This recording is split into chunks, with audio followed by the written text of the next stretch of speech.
Sí. Buenos días. Welcome to everyone. Let me start with a few words. So, dear fellows, dear mentors, dear partnering organizations, dear participants, on behalf of University of Alcalá and University Rey Juan Carlos, primero, I would like to thank all of you for joining us today. After this long time without being able to meet face-to-face, it is a pleasure to open today this farewell and networking event of the Marie Curie COFUND God Energy Talent Project and gather its key factors. As you already know, Get God Energy Talent is a project that dates back to 2017, through which our universities had hired a total of 34 postdoc fellows coming from around the world for development project of a duration of 2 years to carry out groundbreaking research related to smart energy. During this time, there had been many challenges to overcome, some as critical as a pandemic that confined us and plunged us into uncertainty. For this reason, finally meeting physically together again, I would like to start by thanking everyone, fellows, mentors, partnering organizations, and all the actors involved in the Get COFUND project for their collaboration, availability, and effort to overcome all the complications and make possible that today, with almost half of the fellows having already completed their fellowship or about to do so, we could say that the project has successfully achieved its objectives. For this reason, with this meeting, we would like, on one hand, to highlight the value of the success achieved both individually and collectively, behind which there are stories of professional and personal growth and collaboration between academic, business, and research institutions, as well as before leaving for new directions, to bid farewell to the fellows finishing the Marie Curie Fellowships. Time flies, and the following fellows have already ended their fellowship: Laura Collado, Luis Augusto Ballardini, Maria Ventura, David Nuri, Chisoba Enyusu, James Peter, Juan Marco Ramírez, Ayansu Bertrand, Li Yang, María del Prado García Aparicio, Sergio Carrasco Garrido, and Francesco Rubense. Sabino Mentees and Daniel Weben will also finish next month. Therefore, before giving the floor to Fernando, I would like to thank all of them, on behalf of both universities, for applying and being part of God Energy Talent during these years. We hope that this opportunity contributes to your career and projects. Please, before finish, let me to thank Elena Garcia for being the leader of this project.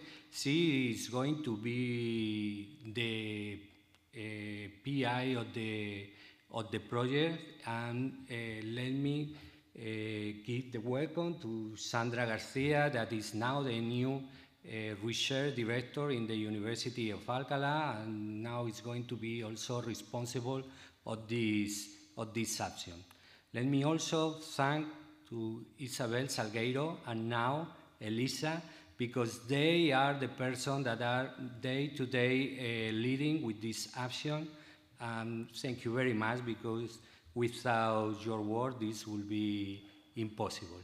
And finally, also, let me thank to University Rey Juan Carlos, because it's always a pleasure to collaborate with them. We didn't have any problem during all this year in everything that we had to do with this university. So thank you, Fernando and Rosa and everyone in the university. So thank you, all of you. Thanks.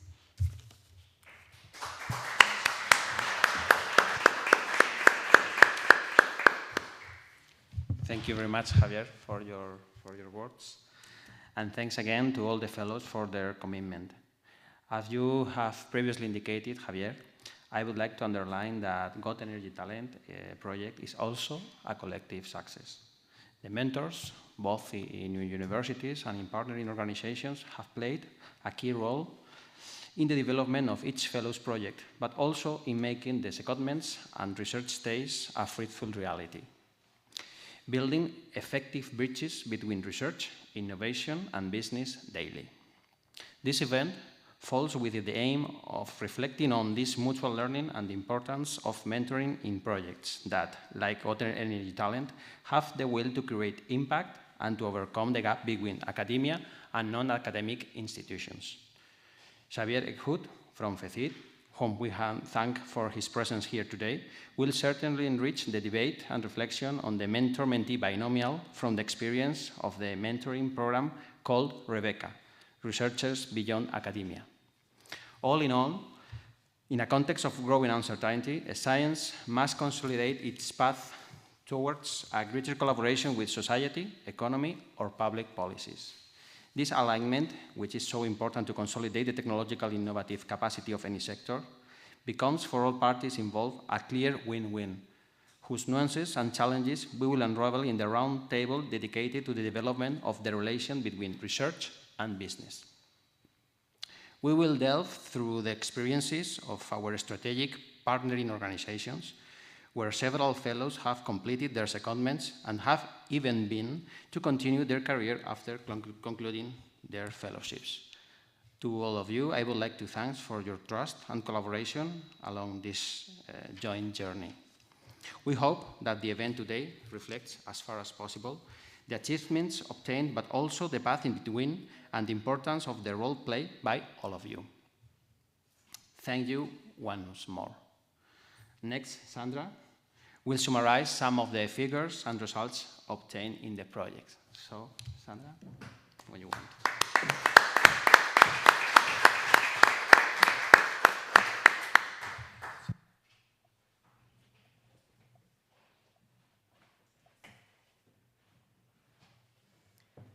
So, first of all, let me thank you, all of you, to be here.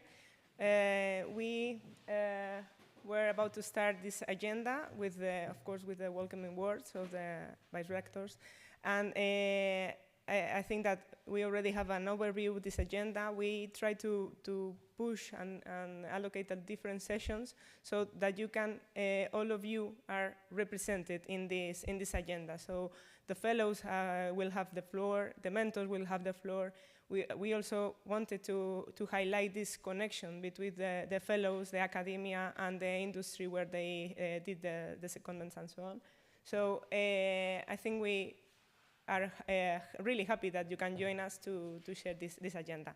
But I will start some of my words just summarizing some of the results and the most important things that we have pulled together during this period until today for the development of this God Energy Talent project. So first, I wanted to show you a bit of the overview. Probably most of you already know some of this information, but this project was obtained from these Marie Curie actions. And we started the project in 2017, but you already know that, of course, it was not an easy path for the project because in between we have these pandemics and it was a bit difficult to handle, but I think it was handled really successfully, and we could invest this total budget of 4.8 million euros. With this 50% co-funding between the universities and the European Commission. And finally, we got 34 postdoc fellowships, which is, I think, a really pretty interesting number for these two universities. We have like 17 in each of the university between University of Alcalá and Rey Juan Carlos. And the fellows started, like, they were selected in 2 different calls. The last one was in July 2019 when they finished. And the fellows could enjoy a 2-year contract under the Spanish law. And it depended also on under a specific research lines. The fellows could also enjoy 1 year in research in a non-academia institution. So I think this is a good opportunity, and as we will see later on, that will also enrich the future of our fellows, because some of them, they also found opportunities in these institutions after finishing the fellowship, which is a really important thing in of the purpose of this project. So of course, I'm just telling also the story of a Marie Curie fellow. I also was a Marie Curie fellow, and I can understand your feelings because this is an international experience, of course, but this, I think, is a life-changing experience, because you know that you have to move to abroad, to a different country. You have to change your way of working, because probably you will engage in a new research group, and you have to change your mode of working and so on. And also probably you will, some of you, I understand your situation, because you had to bring your families and develop your new life in a new country, not only by yourself, but also engaging all your family. So I can show you some of the figures that we found out, a summary about the country of origin of the different fellows that we had here, that you can see that is a pretty interesting figure, because we have fellows from a lot of different places. And you can see that is a relevant number also of the fellows with the origin that is non-European countries, which is also an important thing for Europe, that we can bring brilliant researchers from other places of the world and perform this excellence in our different countries in Europe. So welcome all of you, and thank you for paying this effort, for bringing your families and your work to Spain. And they also came from a lot of different fields. When the fellows had to choose between the different research lines that they were under the Got Talent project, they had different options, and as you can see in the figure, we have a pretty good number of researchers working in the field of chemistry and material science. So also it's important to highlight this part, because I think we are becoming stronger in our universities in these specific areas. And also in the field of automatics and signal theory and related topics, communication and economics, and we have other scientific fields also represented. And they could choose the research lines, but also they have to be in line with the research efforts of our universities, because the university had to support their research, and also with the associated partners, non-academic partners. So I think we really demonstrated that this consortia between the universities and the partners did a really good work, because also we had a really good results and with the incorporation of these fellows. Regarding the training of these fellows, we can see that this project, it was not just a simple project, not just a fellowship, but the universities paid a lot of effort also in offering ad hoc training these courses. For example, you can see some examples on the slide that for example, strengthening your professional skills in the road to research leadership, open access in science and research, impact and exploitation of results in Horizon 2020 and Horizon Europe, preparing research development and innovation project proposals under Horizon Europe, innovation and entrepreneurship in scientific research, or how to write an ERC proposal. So this is a way that we were offering these fellows a step forward to make their future a bit more strong, because as soon as the fellow finished, of course you have to start a new way of finding your way in research and in academia or without or outside academia. So I think all of these things that and the courses that they were prepared for specifically for the fellows, they are on this side that they try to make the future proposal, for example, stronger, and they will have like stronger skills to be competitive and excel in a different research proposal. So I think it's really interesting. And of course, beyond these ad hoc training proposals and courses, they also could learn from the internal courses that they were offered to the researchers within the two universities. So I think they have a lot of information and courses in their suitcases when they finish in their fellows. Another thing that is really important and relevant to mention here is the secondments and researcher stays they could perform without and outside academia. So I don't know if all the fellows could have that chance before getting in this program, but it was a really interesting opportunity because of this nice consortia that it was created for the fellows. And we had the different fellows performing these stays, as you can see, in different places like IMDEA, Energía, CSIC, IMDEA Agua, CEPSA, CENER, Repsol, and Red Eléctrica Española.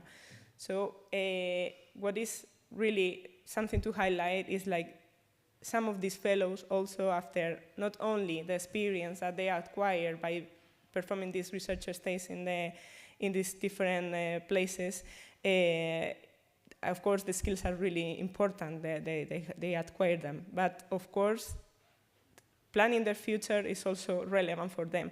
So we are proud to say that some of them, they have some proposal from these entities to continue the research after finishing the fellowship. And also this experience, we are proud to say that also other fellows, they found their places. For example, they could stay in academia by getting Juan de la Cierva fellowship, or they move and secure a Marie Curie fellowship, for example, in the Polish Academy of Sciences, or they become research professor in a university in South Korea. So we are happy to say that this project, it was not just a project, but they could enhance their future in academia or outside academia. Do you know that in research project, one of the pillars also is transferring the information that the results obtained in these projects, the scientific results, not only to the scientific colleagues in symposiums, in congresses, and so on, but also sharing the results with society, because we have, as researchers, we have a responsibility to show what we are doing in the lab. So I'm also happy to share that some of our fellows, they were involved in this kind of events, for example, the European Researchers' Night, Semana de la Ciencia y la Innovación, or, for example, the Euroscience Open Forum. We have a fellow that she was awarded the Young Researcher Award, and she was invited in this Euroscience Open Forum to participate and celebrate this award. So thank you all the fellows to also engaging with society in these events. Not everyone, not every researcher is happy to work in this field, like sharing the results with society, because sometimes we are really we don't have time to work on this field. But of course, it's something important to do. And also, not only sharing the results with society, but we, during the course of this project, we got a lot of relevant results and outputs, scientific results. We have a lot of scientific articles, we have transfer and so on. But we are right now trying to pull a report with all these results. And as you know, we have to suffer this pandemic, and some of the results, they took a longer time to get a view on society. So we are trying to pull this report over the course of this project, and we will share with you this report so we can of course, know if we really got the objectives of the Got Energy project. This is probably also well known for you, for the fellows, for the mentors, that in this project you were continuously under evaluation. For example, the mentors had to present a progress report every 6 months because, of course, maybe it's an effort for you, but it's really important for us to track the results. There are a big number of fellows, and it's difficult to track otherwise. So thank you for commitment to presenting these progress reports. And also, you know about the fellows reports and how is it going during the project. So you have this fellow development plan that they have to present every year. And that includes a midterm report on the functioning of the fellowship program and also a final report. So we will assemble all the results and the information regarding this information and prepare a final report of this project who will join all the opinions and experiences over the course of the project. But right now what we took is just some highlights regarding the information obtained in this report. For example, we wanted to share with you the information, for example, regarding the quality, regarding the implementation of the research project. And you can see that the fellows, they have a good opinion about this project. They have strongly agree, almost 84% of the fellows think that the quality of the supervision and the academic institution is good, and they were happy with the program. And also the quality of the supervision hosting institution also, it was well valued. We had also information about the implementation of the research project, the quality of the facilities and the equipment. There are also 26 fellows. We think that they strongly agree that the qualities of the facilities and equipment are good. And other aspects, for example, if there were enough and timely support regarding the management from the management structure, and also if the fellow feels really well integrated in the host institution. I think this is quite relevant because the people starting in a new place, they have to feel that they are supported. Otherwise, it's really difficult to perform the work correctly. So you can see that most of the fellows also are happy in these aspects. Regarding the training and networking, we have also good results regarding the training activities, ad hoc training, also the good opportunities for networking. And most of them also related with this networking, I would say that they are related also with the opportunity to participate in these non-academic institutions. So just let me finish here. It was like a brief overview of the project and some of the preliminary results that we have regarding the opinion of the fellows. But we will share with you in the upcoming future, in the next few months, this report regarding the outputs of the project and all the information that we think that is relevant to pull together. And we will move now to the next point of the agenda. Bring here.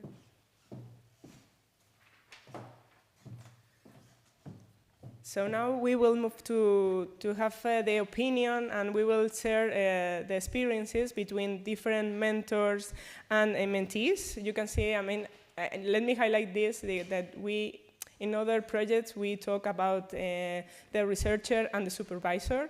But here, I think it's very important to highlight that we think that is mentor-mentee, and this is a different way of thinking. So we really want to know which is the experience that they have in these binomials, and we welcome to the floor to Ms. Valentina Cecine and Ms. Marta Elena González, so they can share their experiences in this project. So welcome.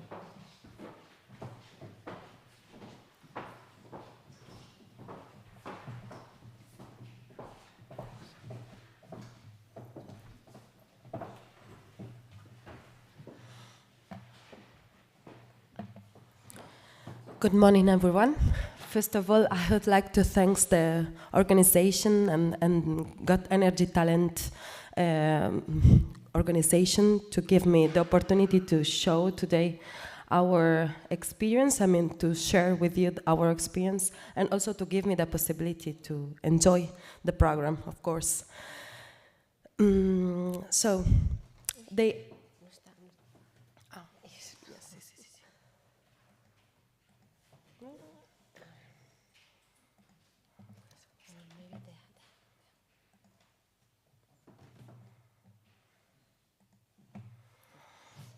So, the organization asked us to share our experience and how the GET program has changed my professional and personal career. So, I think I should say before that I was really lucky to enjoy SOSCATCOM group because Marta gave me a lot of opportunity and possibility to develop my professional career and also my personal career, because I got the possibility to give teaching, I get involved in teaching activities.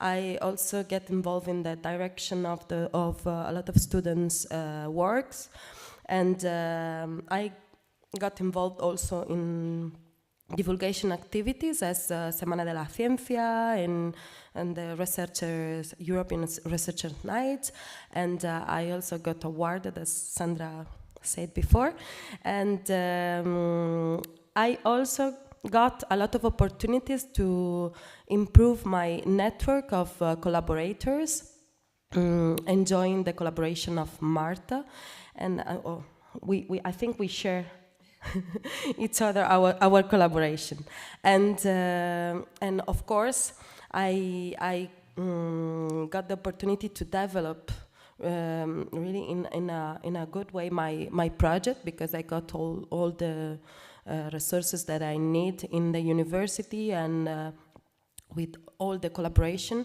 I really could develop my project. I'm really happy with the results and with the project, of course. And I also got a lot of possibility to improve my personal career, my personal life, because GET program gave me the possibility to move in Spain with my family, with my husband, and because of the economical stability and so on of GET program, I have a daughter now, so I'm really happy also about that. I grow up in this sense also. So now I think I will leave the floor to Marta. Okay, so after Valentina have told us her vision as the mentee, I would like also to mention what it meant for us as mentors. And basically, one of the best points of this relationship is the fact that we can both bring our expertise, which in this particular case, it happened to be my expertise was more kind of basic science, essential science. We are focused in doing molecules, little molecules like these ones, and to use them as catalysts to create a product that is a polymer. And then we more or less know how to make these polymers, but then we tend to leave them here in the beaker. And then Valentina, she came at the end of the process because she's more used to find uses for the materials. So basically her project meant to trying to find, to improve the properties of the material through the analysis of the structure and the synthesis. So basically from her question, that is how can I improve the properties of my materials, and our expertise on how to control the structure and the initial synthesis of the material, we put together our ideas to work together to create a better idea and to be productive from the scientific point of view. And in this process, basically coming from the little molecule to the actual material, we just went through the classic lab at academia scale of little compounds, then to create the material, and then to create the mats that eventually we studied their properties, the piezoelectric properties. And in this process, basically, as a mentor and mentee, we shared the knowledge. We gave her our part of the knowledge we have on this part. She gave us the knowledge that she had on this other part, and then to create a further productive knowledge. And then in order to actually be productive and for her to develop her career, we gave her as much support as we could, not only from the point of view of the materials, the lab, etc., but also to share the supervision of a PhD student or master student, which also is a very important thing for their careers. It's very important that themselves become mentors. And then we also focused in evaluate the progress of the project and reassess it permanently, and to create a solid plan of action, not to think only in this year, but to think like what is going to be in 5 years' time, and which one will be the better path.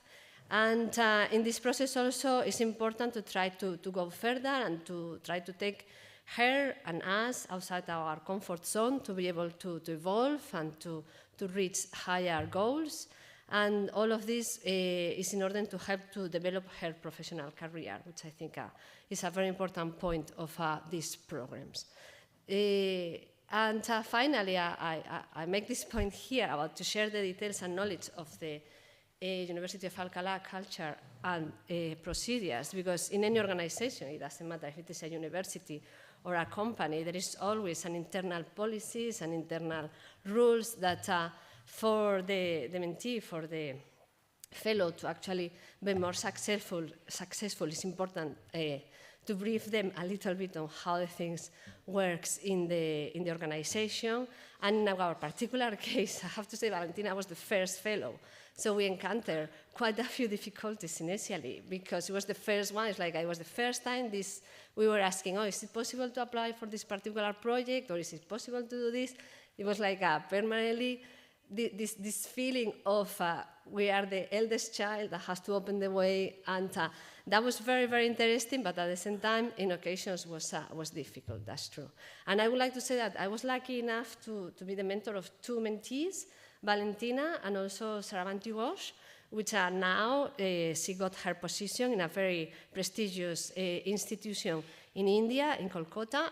She got the position in a process where 500 people applied, and she actually got the position, which shows the high level that Dr. Ghosh, she does have. And now we keep collaborating with her. We are actually writing a book with her.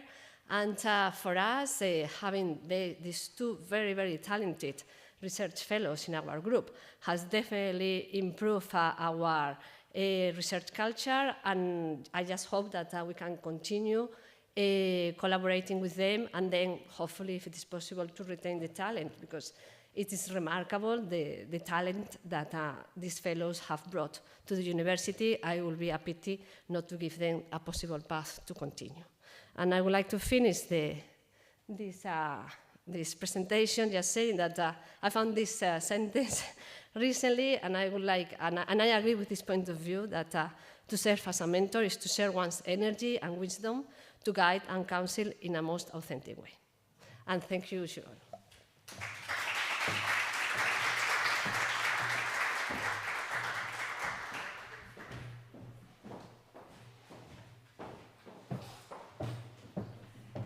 Before Valentina leaves the floor, I wanted to also ask her about their experience of being a European researcher and becoming a mother. So I think it's quite important to see not in every place it's easy to have this experience. So I was wondering what was her experience, and if they think that it makes a difference to be a researcher under a European project or is not. So, what do you think? From the scientific point of view, I think it's always a bit difficult, even if you are in another place, in another country. But I think that is the Spanish law that allowed me to do this process like in a easier way, because I got the maternity leave, and I could stay with my daughter a lot of time. I mean, I stayed like 1 year and 4 months, and yeah, from the point of view of the European grant, like GET program, I could freeze my grant and everything. So once I came back to the university, I start once more my project. So it was really a good, yeah, it was easier, I think. I don't know the experience of other people, but yeah, for me, finally it was easier, yeah. Great. Thank you. Thank you. So now we welcome to the floor to Mr. Daniel Weben and Mr. Manuel Gertrudis Barrio.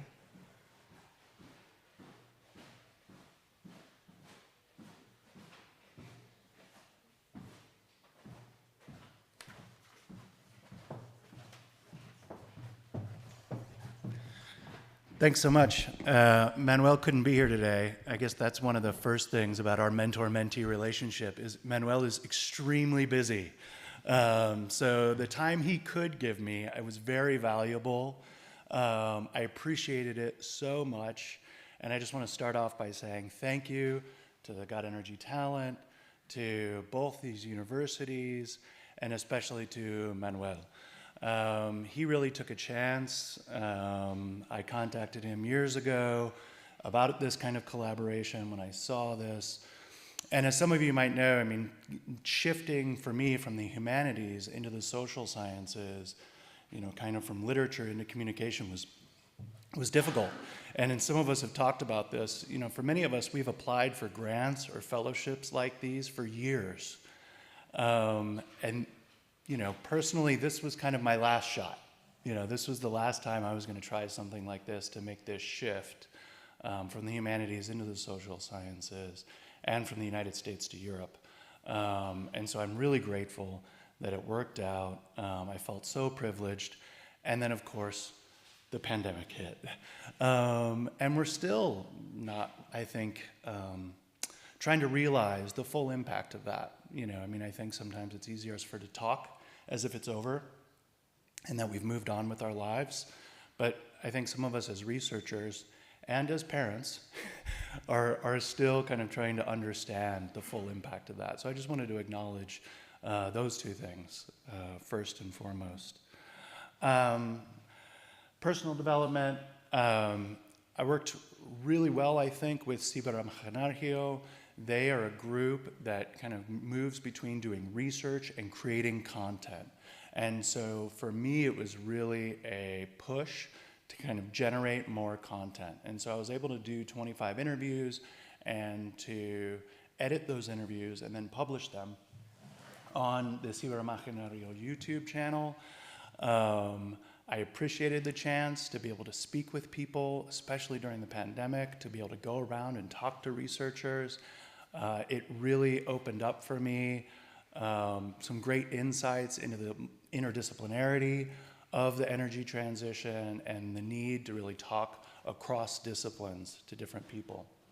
I was able to write 6 articles. 3 are still pending, but 3 have already been published. 5 international conferences and invited lectures and panels in Madrid, and 2 international research stays.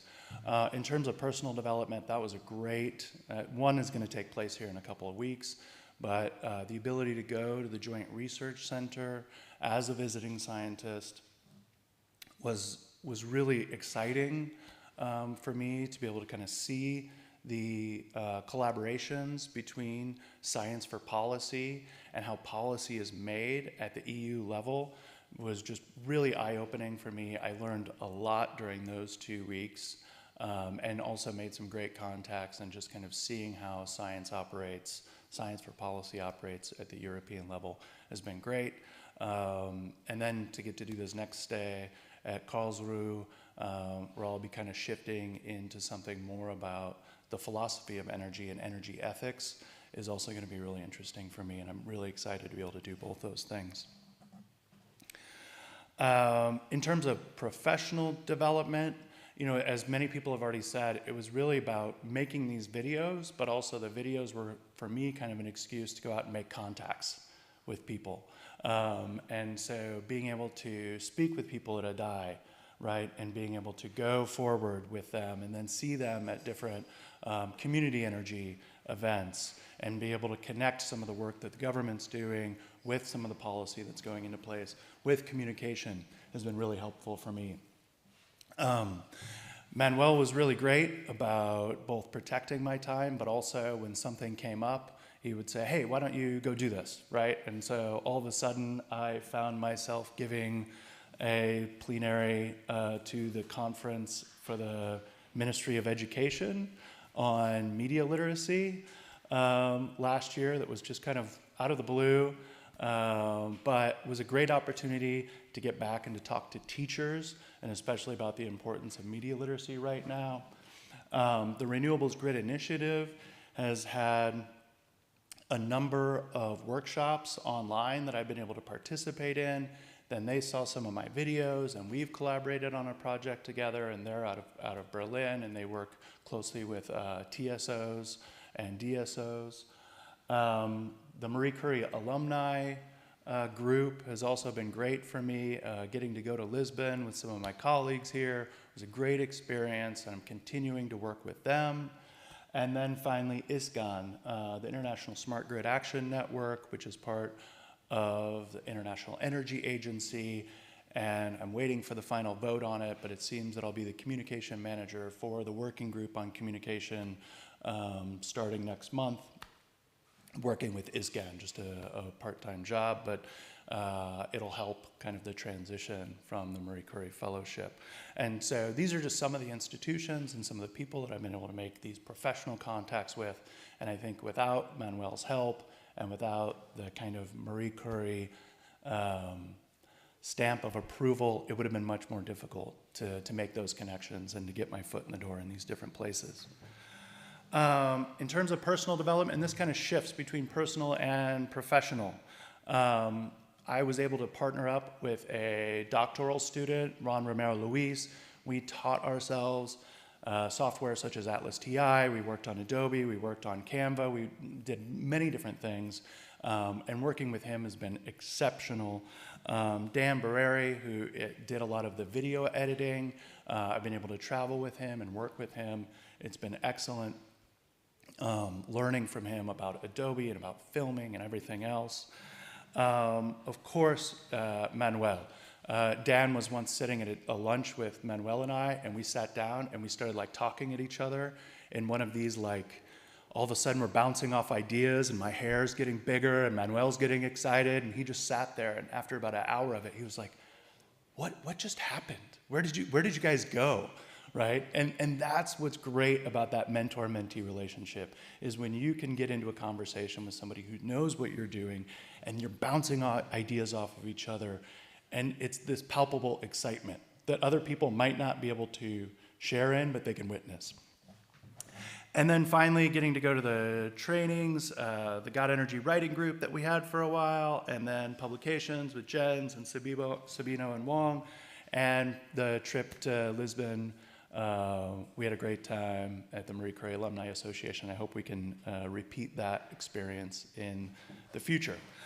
Lessons for Manuel and I to be really practical, but also for me to be able to be autonomous, to work on my own, to write the papers, and then to come to him and say, okay, what do you think about this? Would you like to be co-author?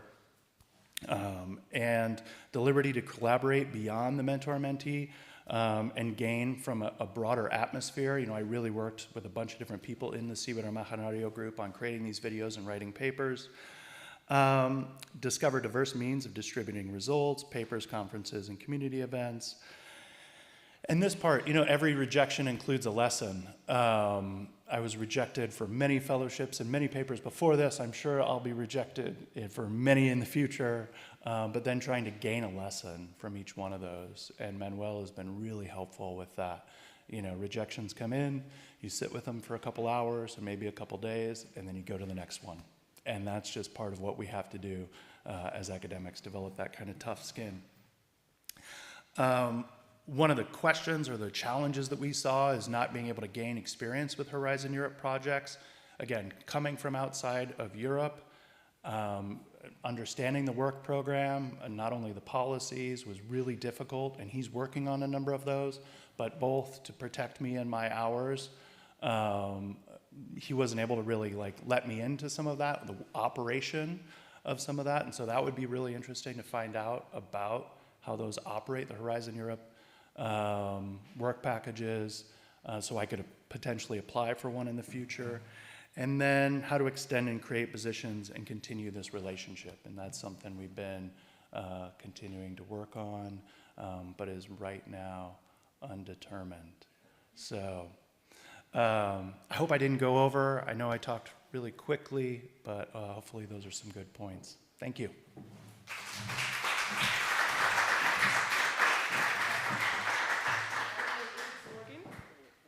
Is it working? No, yeah, thank you.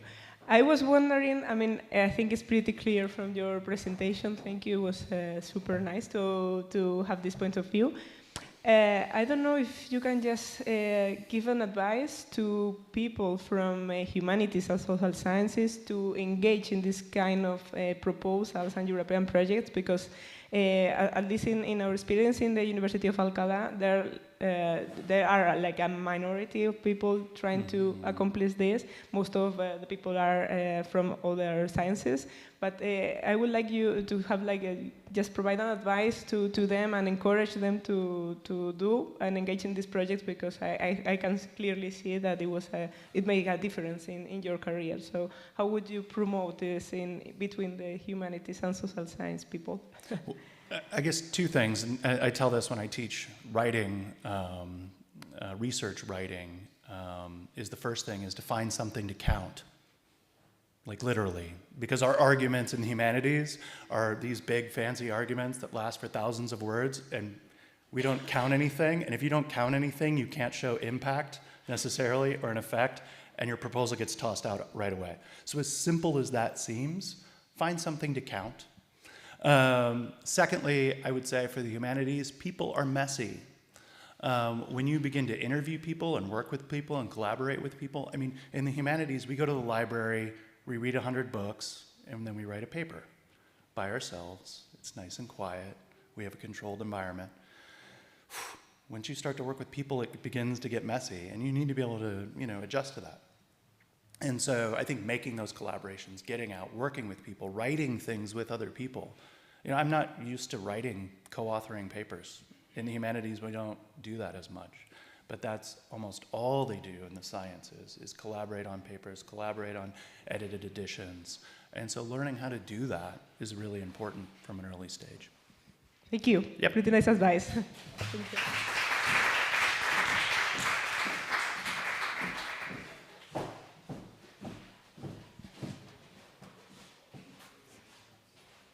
So now we welcome Mr. Jan Lee and Mr. Roberto Gomez Garcia.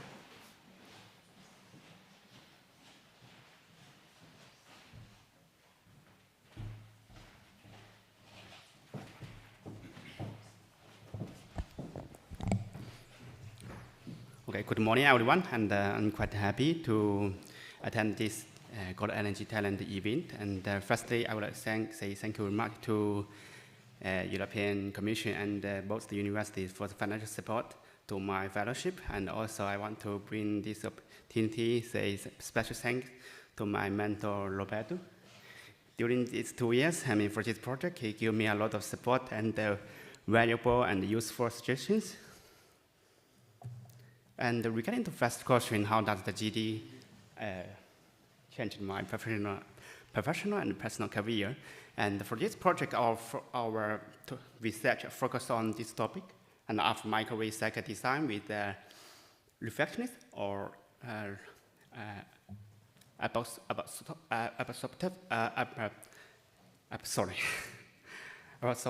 absorptive and non-reciprocal properties. And here, compared to typical off-cycle design with reflectionist and reciprocal properties, we want to achieve this new phenomenon and with reflectionist and non-reciprocal properties. And regarding to this topic, right now we already published 4 journal papers and as first source. Meanwhile, I have 9 conference papers published and 3 conference papers submitted. And for this topic and the main contribution of my project, I have say we designed and developed a cluster of ground brick and two-layered wideband reflection filtering circuits, including the low-pass filter, bandpass filter, and balloon bandpass filter. And until now, and I mean, since I've been here more than 3 years, I still remember the first day I came here is in the middle of October 2018. At that moment, the number of my publications is around 29, and up to now, I have published, I have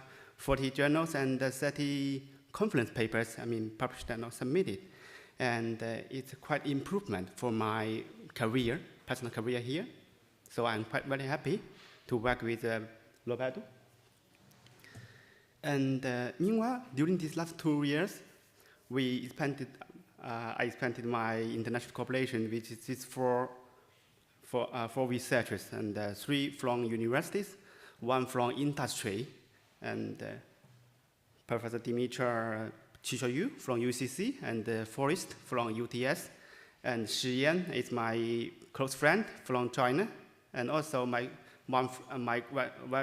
good friend. Now he's a senior engineer from Covert, United States. And so, based on this, what I achieved here in the last 2 years, my future plan, I really want to find a position here, and later maybe I will come back to China to find a position. And so, for the lessons I learned about the mentor and mentored, and I remember the meeting when I had with Roberto, for our research, that he told me that the property of our research, it should be pursued high quality papers, try my best and best performance, because that's the only way we can include the impact of our research. And so in our research field, my first goal and motivation is always to make our research paper published in the top journals, like HLP, transaction, or microwave theories and techniques, and microwave wireless component letter, and some top conference in our field, like INS, European microwave conferences.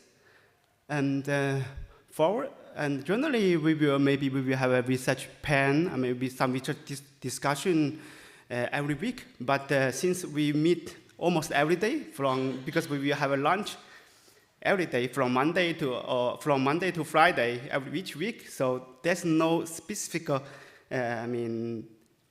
meeting for the research meeting. And from this for this 2-year research experience, and what I learned from Roberto, firstly, for sure I want to be also in the future, I also want to be a professor in the university. That means I want to be a good mentor, to give firstly you need to give the support, try your best to support the student, no matter master student or PhD student. But meanwhile, should be keep a good relationship with them, because as a student, what they worry about is the publication and the future. But however, as a mentor, since you have a lot of experience, you need to give them a detailed plan, and initially you need to give some the detailed plan, let them know how to do the research and how to enjoy the research. This is very important from my side. But sometimes we will feel some rejections about, well, when you submit the paper, we will face some rejection. But the most important thing, you should be patient, and you have the persistent belief in your mind. You have to try your best. to make the publication accepted finally. And meanwhile, I as a co-supervision with Roberto, one master student, Muhammad, and also one undergraduate student at the Universidad de Alcalá. Okay. Yeah. Oh, sorry. So maybe I can add some words. So, well, from my experience, I think that the role of the mentor is very important for this kind of fellowships because they are really in a very important stage in their careers because they just finished the PhD in general. So they have like 2 years to increase the CV, to get new abilities, and also to establish some connections with some other people. So I think that from my viewpoint as a mentor, I think that there are 2 aspects that are essential. The first one is the technical one. We need to assure that during the stay that they have here, the fellowships, they can really develop their skills to increase their CV because then they need to be prepared in most of the cases to apply for an academic position. So I think that the mentor should play a key role on that, on allowing the fellowships to really acquire new abilities, to increase their CV and so on, and also to establish some connections with some international college. But I think that also is important the social aspect of the mentor, because I realize that for people that is coming from abroad, especially from China, for example, that is a very different culture, they really face some problems. And in the case of Li Yan, he was kind of a pioneer in the sense that we need to find how to apply for the visa, how to do this, how to do the other thing, and there is not at that moment a clear path at the university. So I think that this experience will also serve to the university to get more experience about how to proceed to make these fellowships to feel much better from the very beginning, in the sense that they feel well established, they have some pathway to know how to apply for the visa and so on. And I can say that for me it has been a great pleasure to have him. So now he's finishing this scholarship, but we will keep him in a new contract in the university. Also, he has applied for the Ramón y Cajal program that, if we are lucky, this will give him the possibility to stay for 5 years. So let's see if finally he can get it, because I think that for me is essential to keep him. Basically, you develop also a very strong friendship connection with the fellowship. I think that this is quite important, because we are human beings. We have the technical side, but we cannot forget also the social and the personal side. So thank you very much.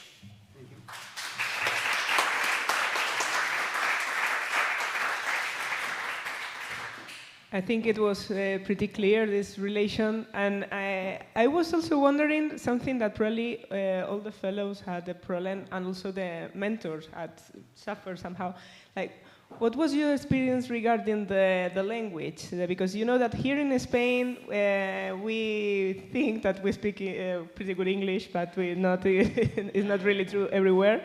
So what do you think that, was it really hard to get to a new country with a different language, and what do you think about securing a position in academia where we have like so strong our Spanish language in the institution? What do you think that? Thank you very much. It's really a good question. And I have to say that Spanish is quite difficult for me to speak, because right until now, since I am here more than 3 years, but I have to say my knowledge about Spanish is still zero.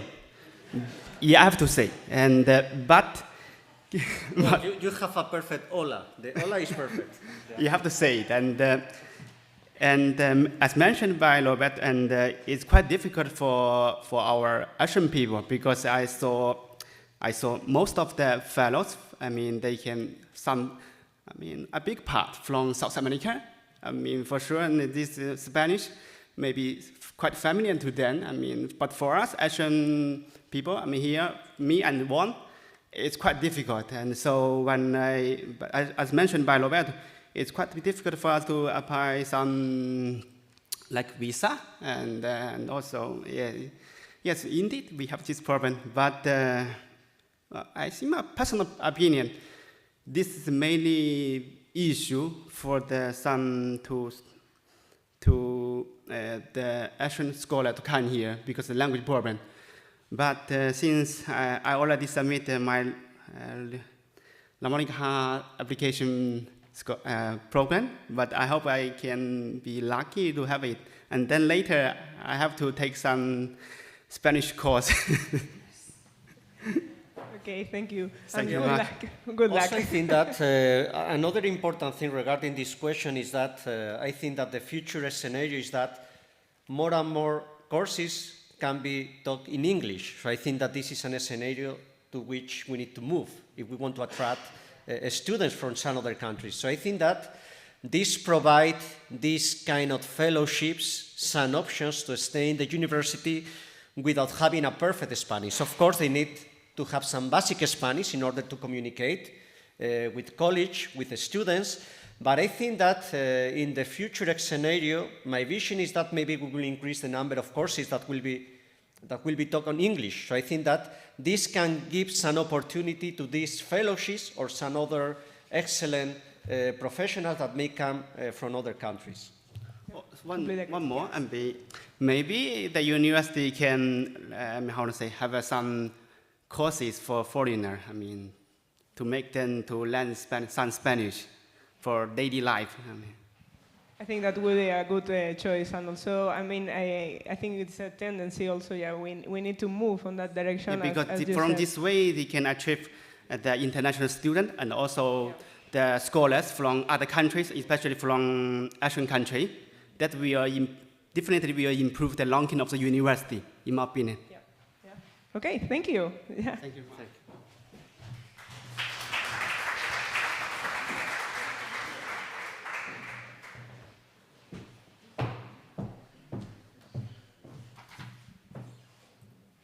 And now we welcome Mr. Sergi Lukin and Ms. Maria Pilar Jarabo Amores.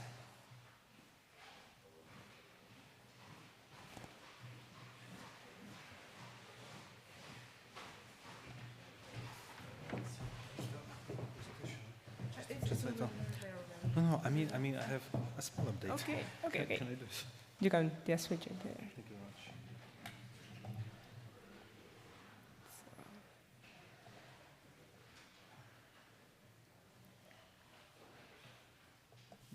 This one? Okay.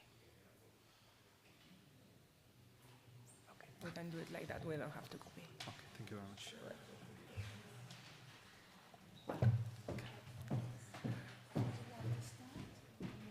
I just want to say some words and then start. Okay. Hi, my name is Sergei Lukin. Some of you know me. Most of you know me, I guess.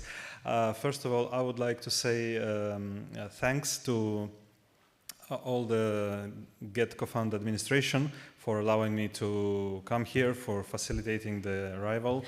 And I have to say, I have to thank a lot the secretary, both Elisa and Isabel, for coming, for facilitating my arrival, for helping with the visa. It was a vital part, and I have to say it was very well managed, especially considering that I have to start during the pandemic, these procedures.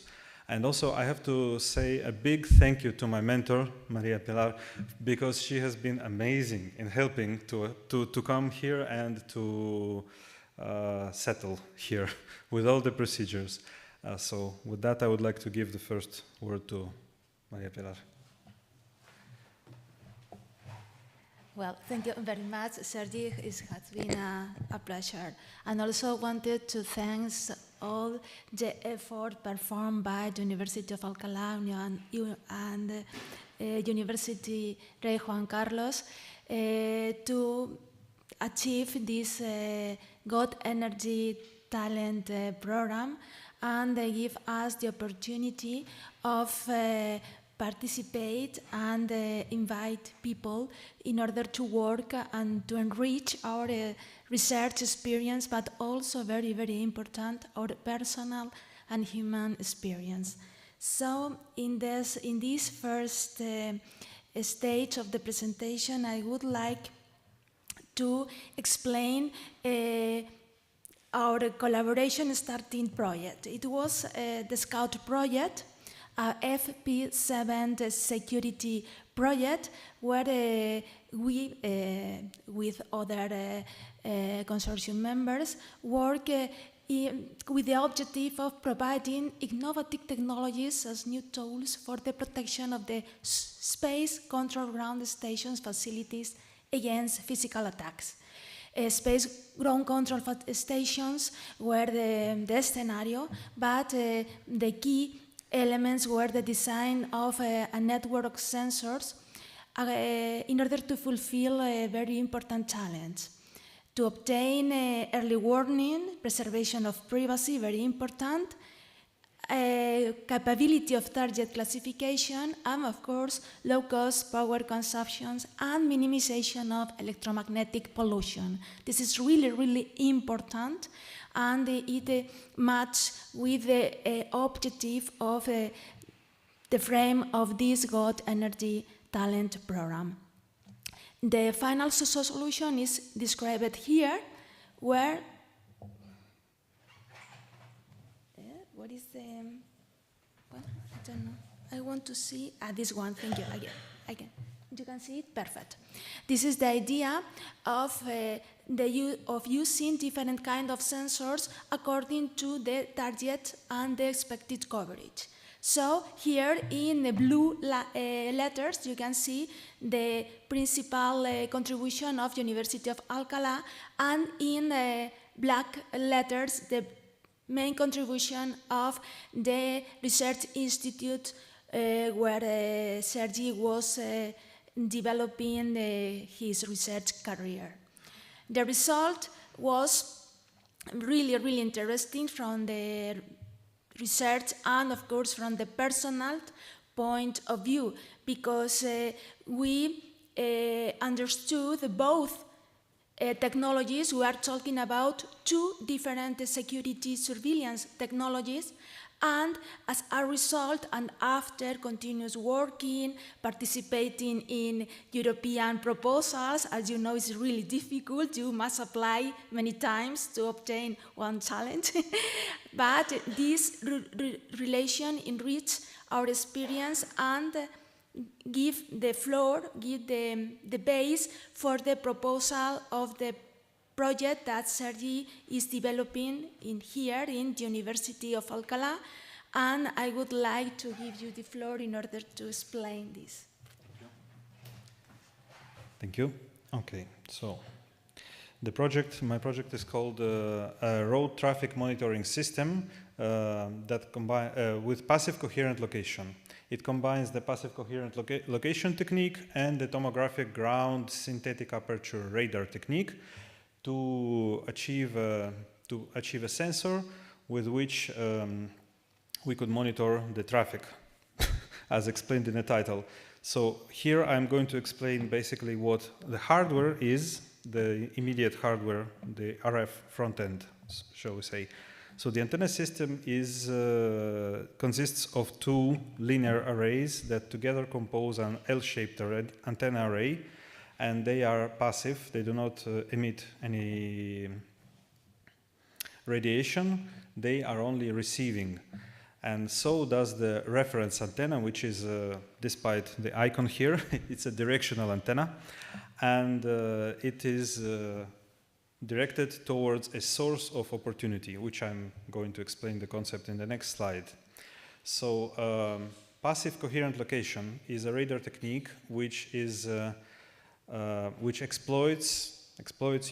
sources of opportunity. It does not emit, the passive coherent location radar does not emit any radiation. Instead, it uses the radiation already available, already present in the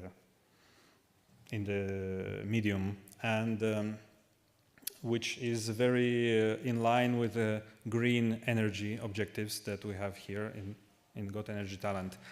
And also, to detect targets, it uses backscattering from the targets of this radiation from the source of opportunity. One antenna, which is called the reference antenna, directly captures the source of opportunity. It is trained on the source.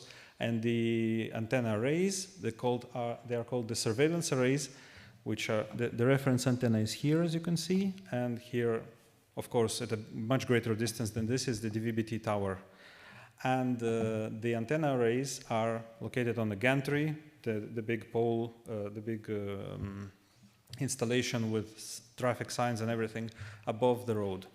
And it catches the signal backscattered, and then with radar processing, with the ambiguity function, we could extract information about the targets, the distance to them, their speed and size when we perform the image. The image is performed using a synthetic aperture radar technique, but a ground synthetic aperture radar technique where we don't actually have any antennas moving, and instead we use an antenna array and SAR processing to resolve an image in azimuth and elevation. And we also have an innovative, novel approach to getting distance with this project, which I will explain later in more detail. What we have performed here is I have participated in measuring campaigns using the data acquisition system already developed in the research group, host research group, and here we are measuring car trajectories and speed using a linear antenna array with 5 elements for surveillance, a surveillance antenna, and omnidirectional reference antenna using GPS satellite signal. The GPS satellites do move, but they move fairly slowly, and we always know their positions, so we can process the information with knowledge of where the source is using the bistatic processing. And here you can see one car going. This is one of our colleagues, Annabelle, and she's the cooperative target in this exercise. And here is another colleague that now is working in a different company, yes, Javier, who had a big impact in designing a lot of our antennas. And okay, so the results are not present here, but will be present in the papers, and are present in the papers. So we use a advanced PC to capture the data, a rack with fast digitizers. Okay, let me not get into any more detail about that. So the new ongoing and future opportunities that we're going to pursue is the patent proposal of the combination of PCL, tomographic ground SAR, and an idea of how to detect distance with lower range resolution that is available with the DVB-T, with lower than necessary for target resolving. Then we are also going to pursue, we are pursuing an online calibration of the system with noise signal generators as signals of opportunity, and this we are doing in cooperation with my previous research group with LNDS, with the institute in Kharkiv. And we have submitted a paper on that, the PCL SAR system for traffic monitoring with multi-input, single-output noise radar online calibration. And we are collaborating, as I said before, with the Laboratory for Nonlinear Dynamics of Electronic Systems at the Institute for Radiophysics and Electronics of National Academy of Science of Ukraine on this and other topics. And within the framework of this cooperation, we are also co-wrote a paper, Generation of Chaotic and Random Signals for Noise Radar, brief overview. It's an overview of the techniques developed so far by us and other research groups.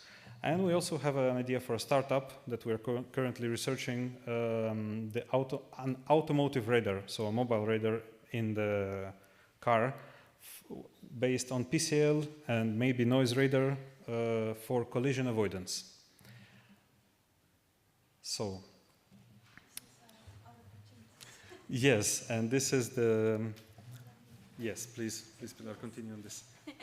Yes, I also wanted to summarize the enrichment of our group in this collaboration, because we have provided our support to Sergi for the development of the proposed work, but we have received also many support. I wanted to show you 2 slides in order to thanks Sergi the opportunity of being part of NATO set related to characterization of noise radar. The collaboration with Sergi has opened us the opportunity to work with this technology that, as I have explained at the beginning, is quite different. Of course, there are processing stage, operation principles that are common, but actually are quite different technologies. Nowadays, we are working on this new technology. We have presented results in the NATO set group dealing with the generation of ISR images and the development of detection techniques in really challenging environments like this presented here, where you can see the contributions of many elements, and we are able to detect and track a person walking behind the trees and the buildings. And also, I would like to thank the opportunity of participating in REDMUS 2022. This is a robotic experimentation and prototyping augmented by marine unmanned systems trials that are organized by NATO in Portugal, and thanks to our participation in the NATO set group, we are going to deploy our system this year during 2 weeks in September, and to collaborate with many NATO and European research groups and companies. So this is a new example of how we can also enrich and we can make our research lines wider thanks to the collaboration with our fellows. And then, So, as you probably have heard, there was also an unexpected situation related to my country, which is the war that started on February 24 of this year, and an illegal and unprovoked invasion of Ukraine, which started from basically almost all the border that we share with Russia, including maritime border. And after 8 years of hybrid war that was fought in the east, very close to relatively close to my home city, and it continues. Today is actually the full 3 months that this situation is continuing, and I cannot return to my home. And I have invited my father and also my niece to live with me, because the situation in my city is very hard, and I would not like to stress, and you probably watch the news, you know about this already, but the peril is real and mortal. For example, more than 2,000 houses in my city have been destroyed, and I'm not talking about people much more. So the thing I need to stress here is that as you know, a contract extension was extended to all fellows, and when necessary for project execution with appropriate justification. And we have submitted our proposal as well to extend the proposed road traffic monitoring system also to perimeter surveillance applications and detection of low reflectivity unmanned systems flying at low altitudes, ground altitudes, and intelligent analysis of the electromagnetic spectrum to optimize the use of the available resources according to available transmitters and traffic variation and other factors. And the extension, I'm happy to say, I'm very thankful that it was approved, and for a period which is well enough to realize the new objective for several months. And for that I'm very grateful, because frankly I have very limited options for now to proceed. And again, I would like to thank very much everyone involved in this decision and the whole program and all the people who are organizing and supporting it. And also to my mentor, Maria Pilar. Thank you very much.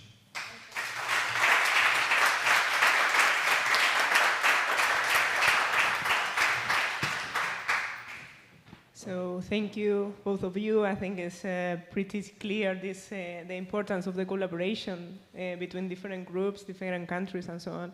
And I can see, of course, that you have like a pretty good results and quite promising. And I think there are a lot of things already done, but of course, many more to do. So you show that you started this collaboration before the project, and then it became an opportunity to continue with the COFUND.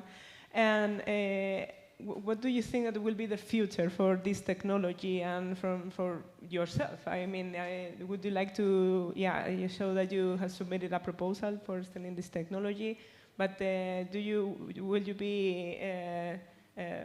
you try to pursue some other European projects, or like bet for this new spin-off company that maybe you can develop your technology? What would you like to do after finishing this fellowship?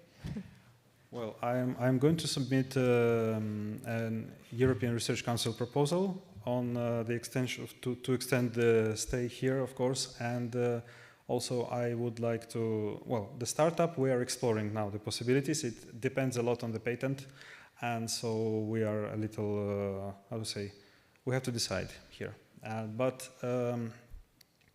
I see that these sort of systems have a big future because they allow to be electromagnetically compatible and yet provide a service that was not present before. So they enrich the, how to say, the capabilities of what we can do, what we can monitor traffic. We can also put an onboard passive solution. Of course, they don't work well in all conditions. A lot of it depends on the availability of the source of opportunity, but for now they are abundant, the television, and also we can shift to other sources like GPS and 5G and so on. So they will be available. And this sort of system in a green, sustainable way enables to enrich our possibilities and even the user experience of a car driver or anyone. So I see a bright future, and I'm going to pursue this future to apply more projects, for more projects in cooperation with Pilar, hopefully. And let's see. I see a big future in that, and also in cooperation with the noise radars, which are active radars, but are also highly compatible electromagnetically. They need less power. They do not present a big interference. So we could combine this sort of passive and active approach to achieve better results in case of problems with sources of opportunity, etc., etc. So, okay. Thank you, and good luck with the future. Thank you. Thank you very much. As there are some other fellows and mentors over in the audience, does anybody want to say something, to share some of the experience, or say something else?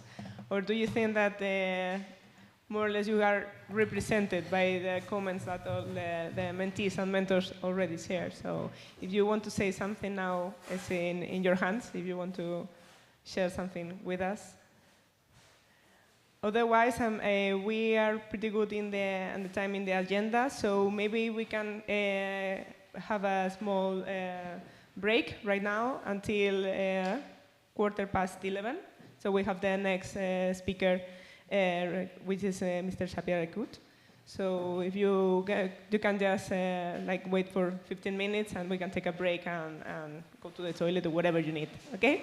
See you then.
So please, if you can take your seats, we will start.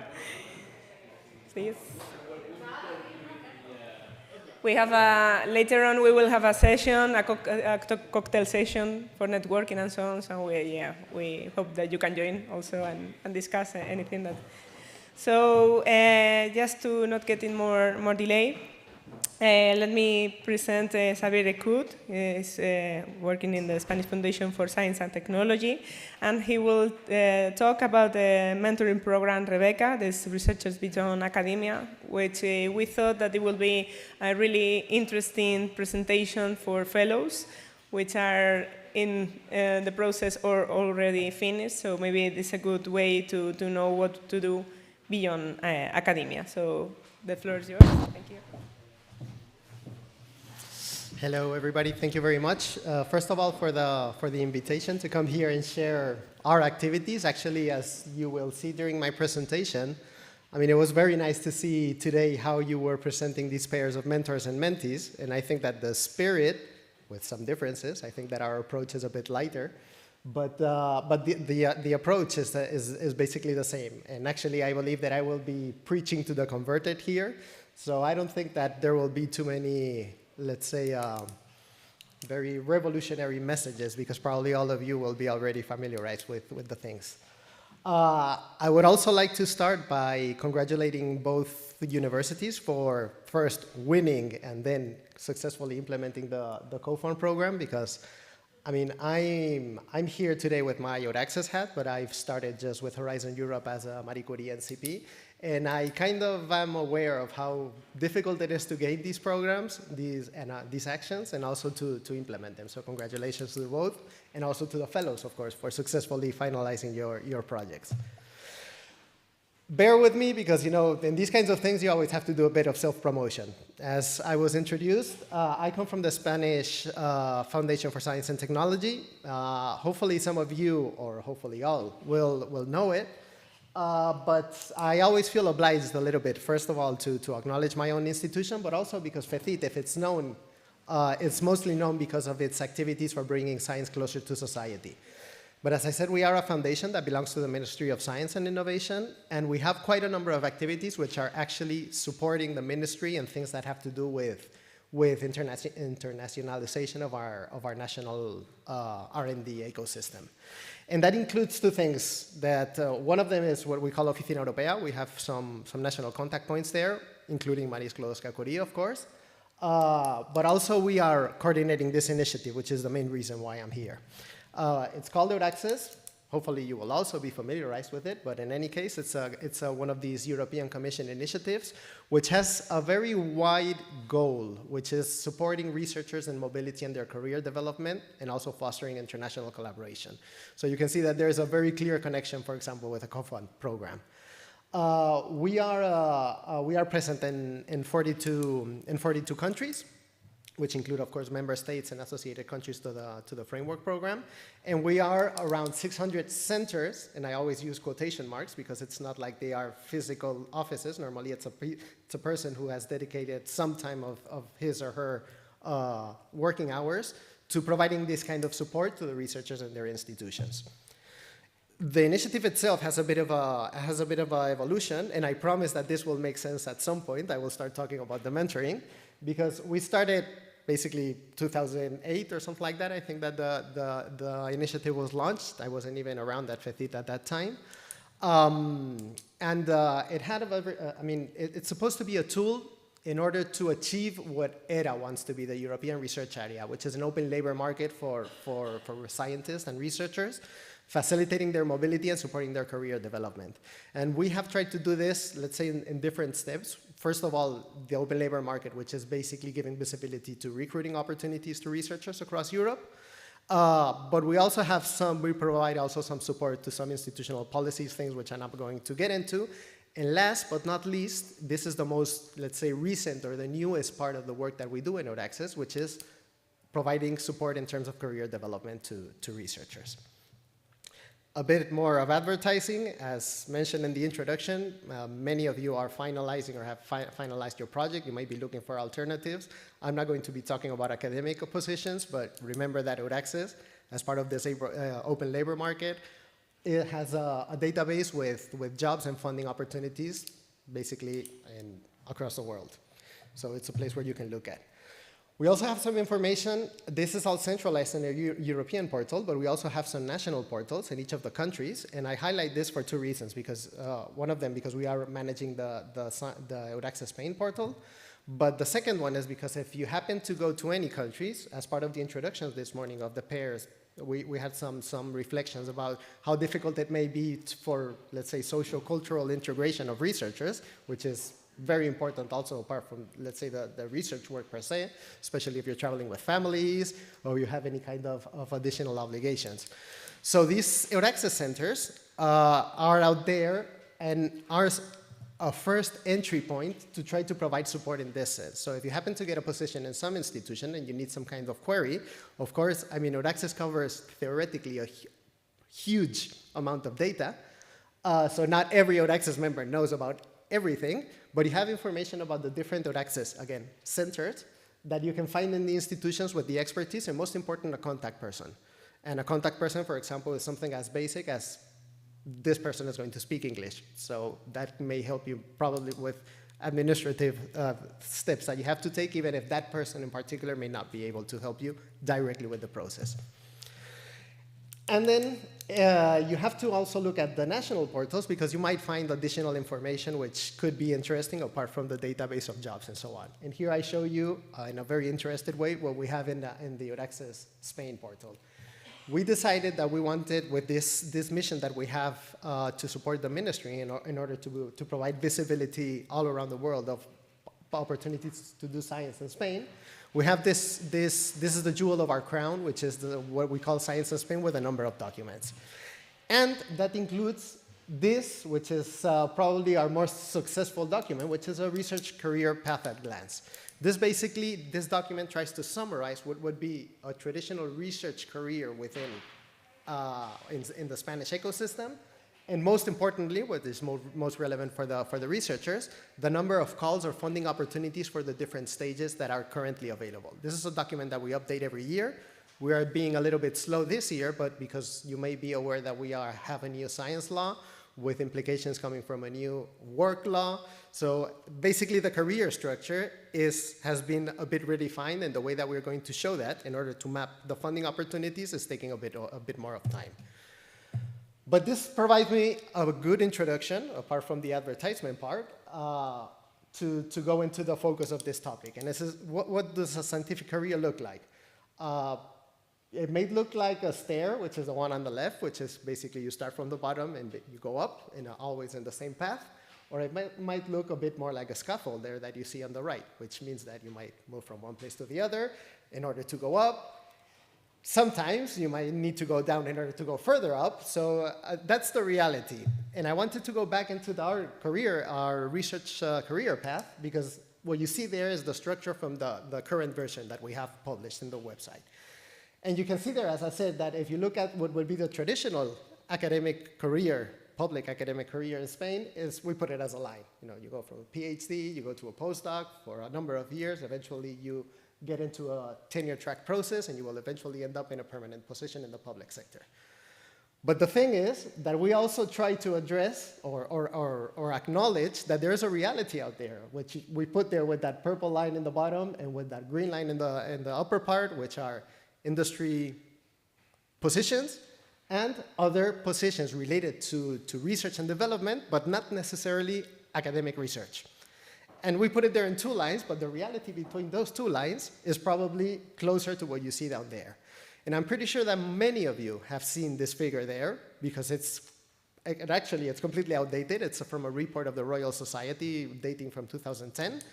But the thing is, and I like to keep on using it, because it's basically true. I mean, there are going to be many differences between countries, between disciplines, and there might be also some influences on internal variables of the researchers themselves, depending on their area of work.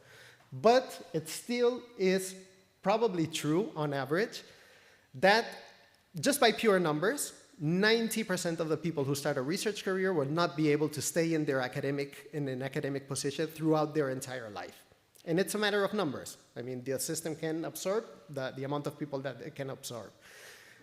And the reality is also that when researchers make this change of sector, it normally isn't in a planned way. It's because you are tired and you just don't want to ask for any additional funding, or you run out of funding, or you name it. But normally, researchers feel pushed out of the academic career, and this is what we have tried to tackle in a very similar way as, for example, this COFUND action is doing. And as people much smarter than me and working on this for a much longer time than me would probably make this kind of diagnosis. There are barriers to making this transition, and these barriers include the lack of knowledge on how to put in value the competencies, the very high skills and competencies that researchers achieve during their research life, the lack of information about opportunities out there, because you're working in academia and you simply, I mean, many researchers are blind to what's out there because the academic career really requires you to be focused only on what you're doing. So there's a limited, also this involves a limited reflection about transferable skills and how things that you do in academic research can actually be valuable in other places. And there are also limited training opportunities. Fortunately, things like this COFUND are becoming a bit more normalized and are attacking these kinds of things. So from the side of FECIT, and connected to this last part about access that I mentioned, we started thinking, we are national coordinators of the network, and basically we have been doing coordinating work until rather recently, which means that things that come from Europe, spread the information around, tools that are developed to make sure that our network knows it. So basically trying to help our EURACCESS colleagues in the research institutions, who attend the researchers, to do their work. But using some European funding, also from Horizon 2020 at this point, we thought, okay, let's try to do something ourselves with researchers. I didn't mention it, but it's probably clear at this point. FECIT, my foundation, is not a research performing organization. We have many people who have been researchers in the past, but we do not do research ourselves. We do not have researchers per se.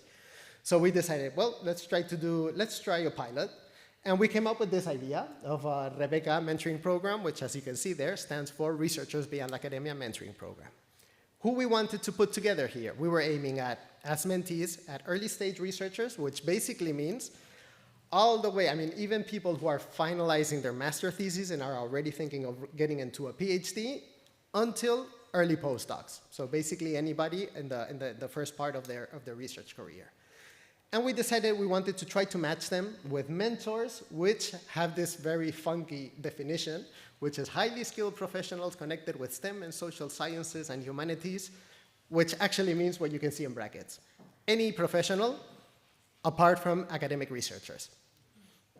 And what do we want to achieve? Like many mentoring programs, we're looking for networking opportunities, both between the mentees with their mentors, mentees with other mentors, and also, well, anything that comes from this environment. But what we really wanted to do, thinking in the point of view of the mentees, is to at least make them aware through this additional, this relationship with a professional in another professional environment, to make them reflect and make them aware about their alternatives. So in order to have more knowledge and to better manage their career development opportunities. The way that we proposed the program to work was with, during 6 months, we make an open call for mentees, an open call for mentors, we make the pairs, and we let them run for 6 months, basically virtual meetings, because for different reasons, I will show you the different editions. I mean, we had, let's say, this was done with different geographical approaches. We included some guided training for the mentees in order to support this relationship with their mentors and make the most of their relationship with their mentors, and then to use this group of people that we have there, the mentors and the mentees, to try to get them to network. As I said, we made an open call, a bit as a pilot, because we also have some big issues. I mean, we are not in a research organization, but I would say that FECIT is basically the academic sector. So we have some issues also on speaking with non-academic profiles. So we were sure that mentees would appreciate it. We went for an open call and we received these 255 applications. This is from the first year, the first edition that we implemented, but in the following, the numbers have been roughly the same. And we asked them about what they would be interested in. Many people were basically interested in hardcore research activities in industry, in private companies. Some had specific interest in pharma, but there was also quite a number of people who were thinking in science communication, project management, international relationships, so moving a bit further away from pure academic research.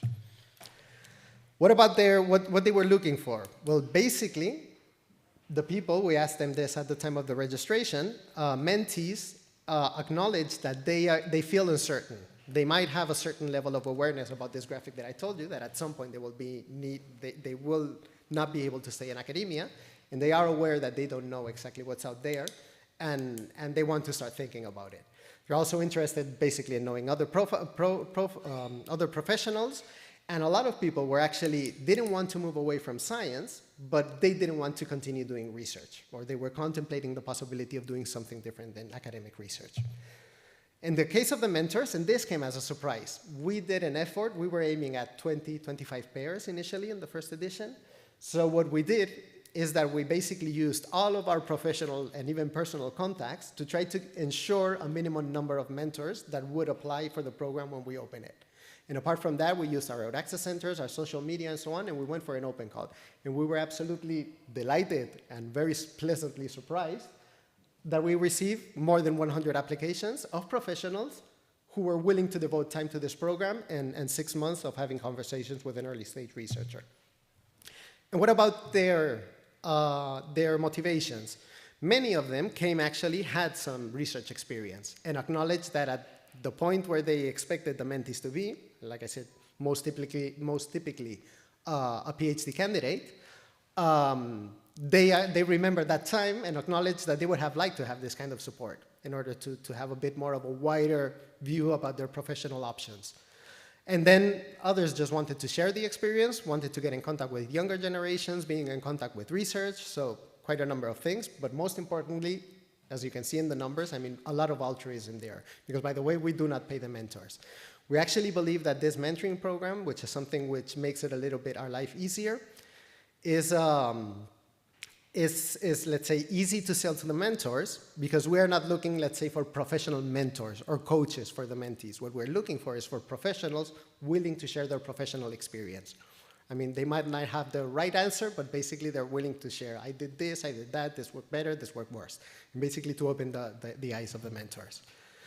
The way that we manage the numbers in the editions is that, of course, we normally get double number of applications from mentees than mentors. So we go through a first process of validation. In the case of the mentors, is basically ensuring that we have the right profiles. So everyone is invited, regardless of the field of knowledge.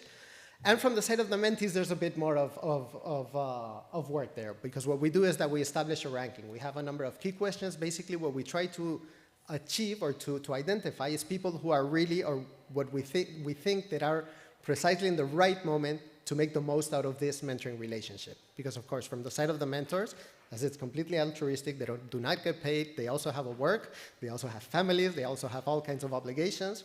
So we want to ensure that the people who come into the mentoring program are in the best situation possible to make the most out of this relationship. But then once we had this ranking of mentees, and basically a validation of all the available mentors, we went for an open, we always go for an open connection based on the interests beyond academia that the mentees express in their registrations, and the professional experience and expertise of the mentors. As I said, we had 3 editions. We had our first pilot, which we implemented in 2019. Then it was so successful. This was a European project activity with, timing, deliverables, and all these kinds of things that probably all the managers here of the European activities know. But the second one, as it was so successful, our foundation decided that we wanted to have a second edition as an institutional project.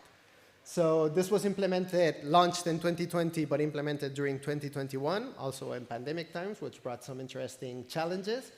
And I will go a bit more into detail, but we also had this turned out to be a great opportunity to collaborate with associations, diaspora associations of Spanish scientists. So communities of Spanish scientists working in different countries. All of these are organized for here in Spain and Raícex, which is a network of all these different associations.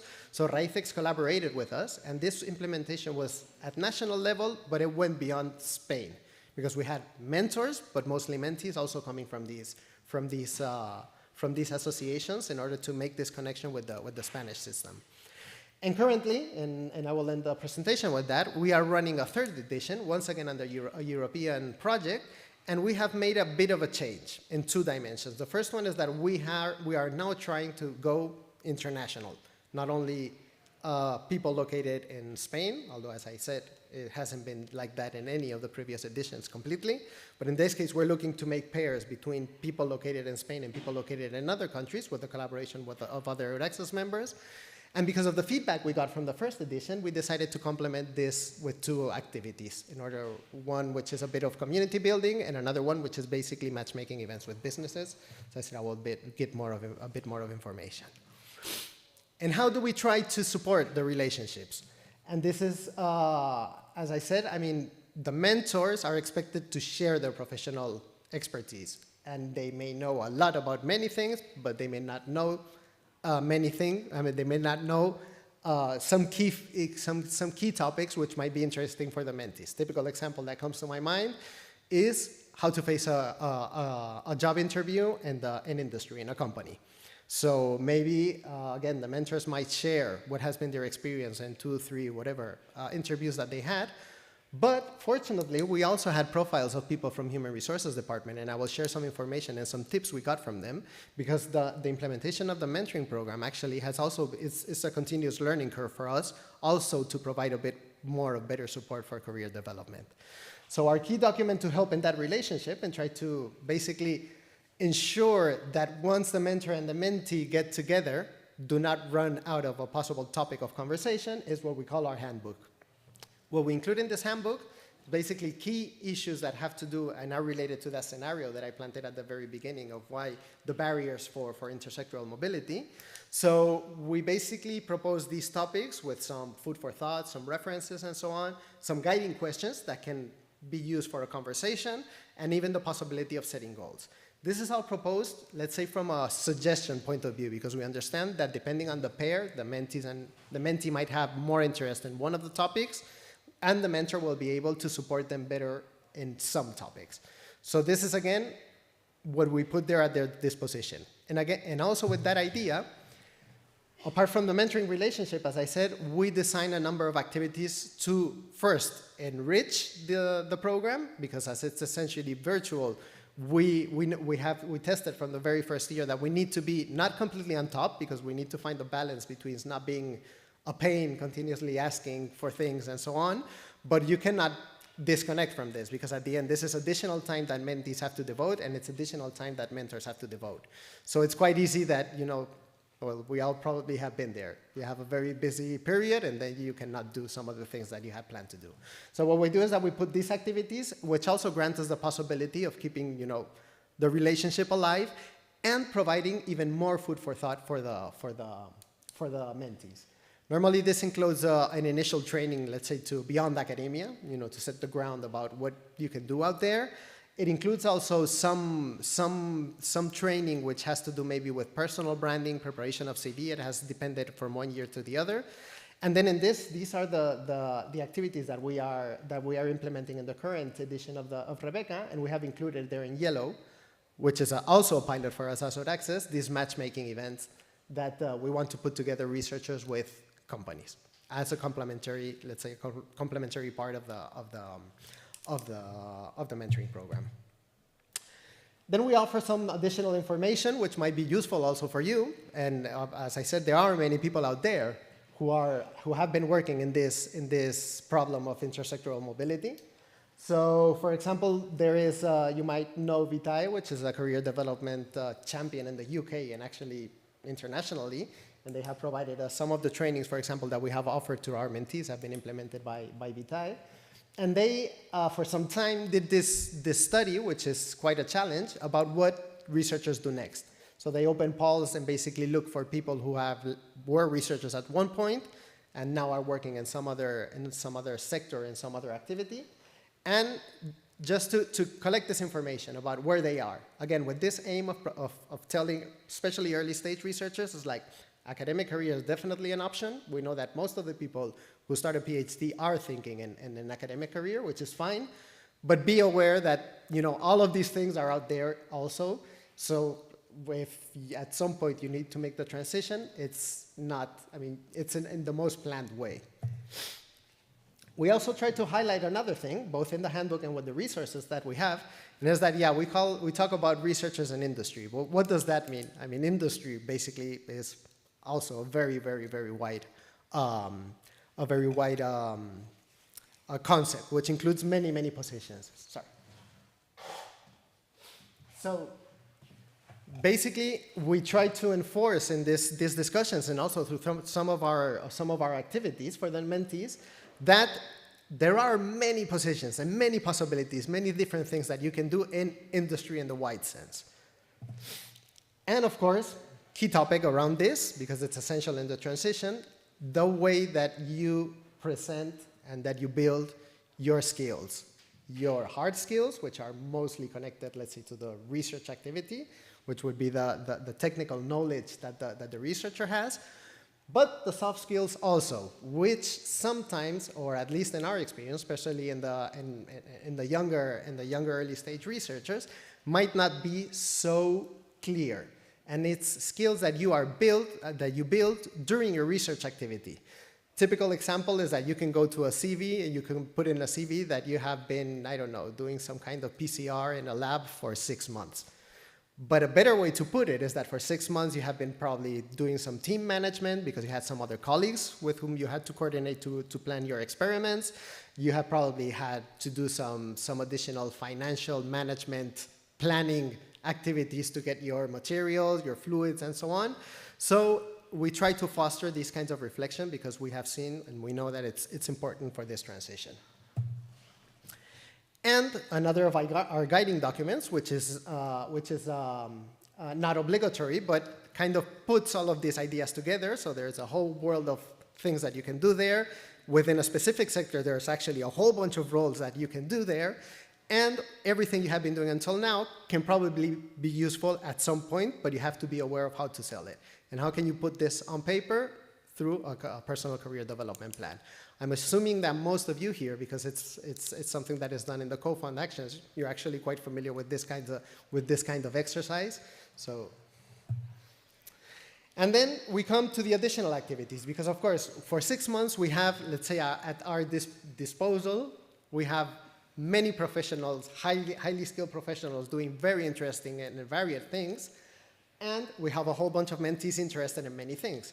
So as I said, going back to this example, in the first edition, we got the feedback from the mentors where many of them felt insecure, particularly in what I said about facing the personal interviews, because they were not from human resources department or anything, but we did have some people from human resources department. So for example, in the previous edition, we had a woman who was the head of a human resources department of a company in the Basque Country working on biotechnology. And basically, she provided a wonderful webinar where she touched, for example, how to build your network, especially in the times of pandemics. She was an absolute fan of LinkedIn and she used LinkedIn for her own recruiting processes. So she provided all of this information. What you should have in your photo profile, what you shouldn't have, how can you put your headers, like very basic information, how to build your network in order to become more visible, building, of course, on your personal contacts, but also on the networks that you have around you, including those in the mentoring program at that edition, and also how to try to make these connections with people in charge of employment in the companies like herself. I mean, she completely openly said, I speak a lot with many, many people through LinkedIn, and I get lots of queries about what kind of profiles you look for, and she was very open and was aware that many people do that. So we provided this kind of additional activity to the mentees too. Other practical things also provided by this professional. Preparing CVs. I mean, the ones that you can see there on the left, well, probably you cannot see them very well, but only by the picture, you probably identify some of them. CVN, actually, which is run by my own foundation, but let's say scientific CVs. If you're looking for another position, you need to start looking for other looks and feels and ways to call attention into your profile, your professional profile. provided some information about the typical structure that you should include in your CV, and some tips about how to present a motivation letter, what a motivation letter should have there. I mean, as I said, we have learned also this ourselves as part of this training, so now we are capable of sharing this information also with the researchers. And then the next step, which would be the work interview. So basically, she analyzed as a HR responsible what are the typical stages of a personal interview, and provided some recommendations. So when you're called into an interview, the first thing that you should do is seek information about the organization. Of course, the organization itself, but particularly the position to which you are applying. Find some data, get interested in it, and arrive in the interview with that. Also, things which might be somewhat obvious, but probably, I mean, I've been in a work interview every now and then, and these things suddenly, you just get in there and you completely forget about them. So nonverbal communication, keep an eye contact, smile, be kind, and so on. How to present your CV. She suggested, for example, this technique, which is very well known, about the elevator pitch. I mean, find a way to summarize your CV in 3 minutes, particularly tailored to the position that you're applying to. And then find a way to show your knowledge on the area and the technical competencies, and well, so on. You will have these slides in case anybody wants to go back to them at some point. And another activity that we try to do, again, building upon this possibility that the mentoring program offers us, is that we have very different profiles. And connected to what I was saying at the beginning, you say, I want to work in industry. Okay, yeah, fine, industry. Obviously, what industry? But even apart from what industry, what position within that industry? So what we started doing in the previous edition, and we are doing it in this one, this is actually a result from 3 weeks ago, basically. We put together profiles who we knew had an academic research career. All of them were PhDs. And all of them were working in industry right now, but in different positions. So you can see there that there was a French lady who's head of farmer hunting France on a company called crowdfarming. We had technical operations from a pharmaceutical company. We had people connected to clinical research, or we have people who are currently European sales manager of scientific equipment. So basically, apart from sharing their experience, we put them together in a panel where basically they came in and said, well, I did my PhD in this and that, and then for whatever reason, I decided I wanted to make the transition, or felt obliged to do the transition. What worked well for me, what wasn't so useful. And then we asked them to provide us with tip information, which I'm sharing here with you. I mean, one of them, for example, highlighted, and I think it was also something connected to that was also mentioned this morning in one of the pairs. And it's related to what you basically, the soft skills that you achieve during doing research. Obviously, doing a PhD is very hard. I mean, it's very, very stressful. So, for example, she acknowledged that for her, it was absolutely vital, the resilience that she built during the preparation of her PhD, to now be working in a completely 100% business, in a business environment, especially as a country manager, where she's trying to put this company introduce them into different countries. For example, from the side of the technical operations, one suggestion was that, I mean, check out, again, go out there and meet people. And one of her suggestions were consultancies are a great way to start, because they're hiring people all the time, maybe not, some of them not in the best of the working conditions. But the positive aspect is that consultancies, by definition, have a lot of clients. So working in the consultancy allows you to know actually the internal working feature of many other companies in many other areas. Another example, the one there on your right, that is one that I like particularly well, the one which is the European sales manager. And basically, again, a very similar recommendation to the one provided by the technical operations. Meet people, speak with people, learn what the positions you might be interested are, learn what's the day-to-day, what they do on the day-to-day basis, what are their tasks, what they like the most. And I say that I like it because Tomás de Garay, who's this guy, he's currently as a sales manager in a startup in Finland, and he was a mentee from our first edition of Rebecca. And during that time, he was finalizing his PhD, he finalized it, and obviously thanks to his own expertise and capabilities, but he acknowledged that thanks to the reflections and the conversations with his mentor, he prepared a very good application for this position and eventually got it. First went to the UK and now to Finland. And 3 years later, almost 3 years later, he's come back as a mentor to provide his own experience to other mentees. And well, I will tell you that you have all this information also in one LinkedIn that I'm going to show you later, the part of the community building of the current edition. So how all of these things actually have worked for us?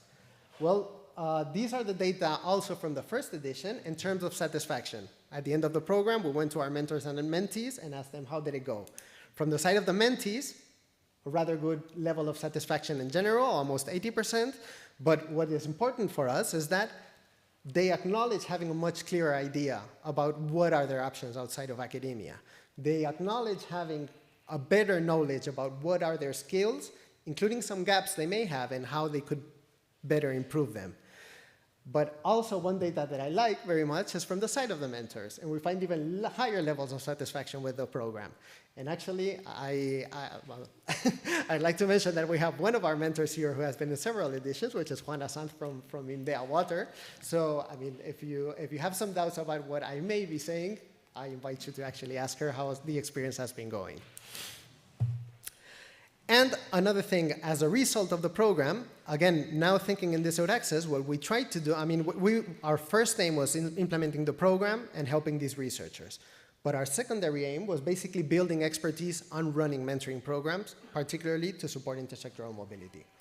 So as a project output, basically we put together all of this experience. We shared in Creative Commons all of the resources we used, you know, the registration forms, the follow-up forms, the career development templates, all of these things that I've been mentioning. And we put it out there in the public. And we started having something that we also like to share.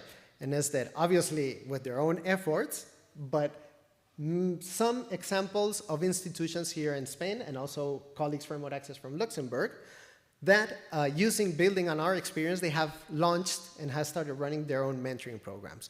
Most of them, they have their own features, they have their own specificities, so it's not that they have copied our model, but it's been a huge pride for us to support them in the first reflections to design and so on. And all of them have one common thing, and it's that they're looking into this intersectoral connection.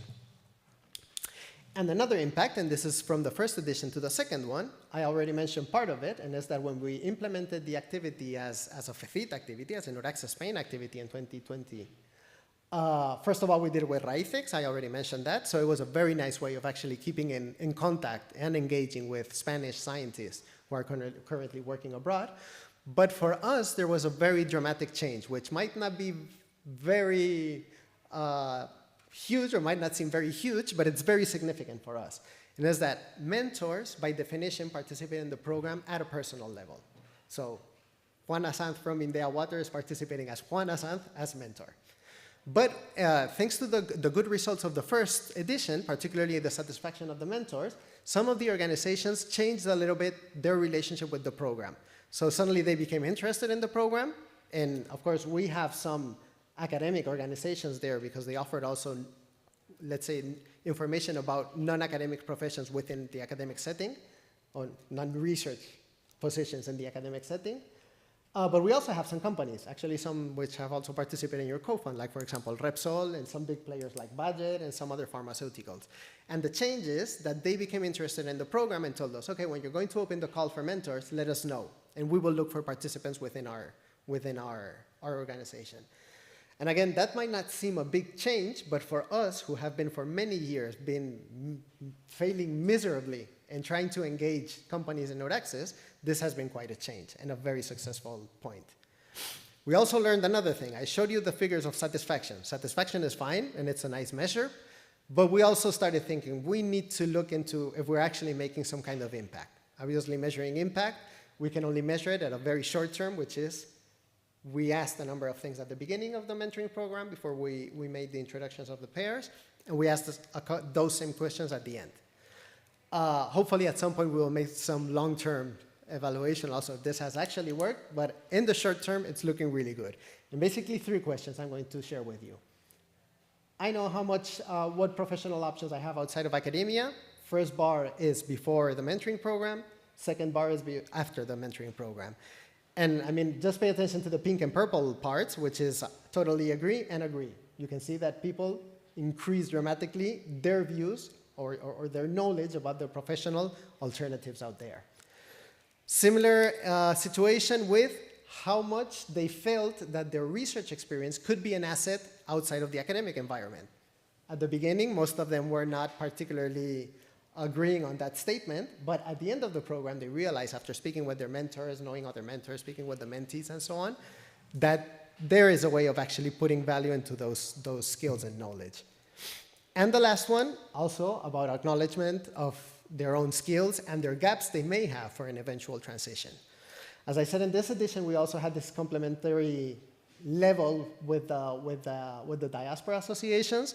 So we also asked about those who were paired with either a mentee or a mentor outside of Spain in different countries, if this international experience had been favorable. And in the case of both mentees and mentors, they evaluated this very positively, which was not completely a surprise, because we did find in the first edition that some of the mentees were actually thinking in a postdoctoral position going outside, and one thing that they would have liked to have in their mentors is somebody with international experience. And of course, mentors many of them had international experience, but not all of them. So this helped in that sense. And then the last figure, which we do not have in the nice fancy one, but I like to show it especially in academic settings, is that we also asked the mentees about which is your intention of actually leaving academia. And before and after, you see there are hardly any changes. And that's important for us also, because we are aware of the situation. We want to help in this transition, but please, by no means, we want to kick anybody outside of academia. We support and we strongly believe on the importance of academic careers. And I'm finalizing now. This is what it's looking now. Now we're going for a third edition. Again, we have the support of a European project, so we decided to do some tweaks and implement some of the learning lessons from the 2 previous editions. The tweaks are, I already mentioned them, going European, building upon our Euraccess colleagues and trying to get people from other countries and try to see how it works between the matches. We are aware there's a bit of a challenge there because, as mentioned also by some pairs this morning, cultural issues are important. So we are aware that we might have some additional, we're really looking forward into the results because the mentoring period started in February this year and will run until August.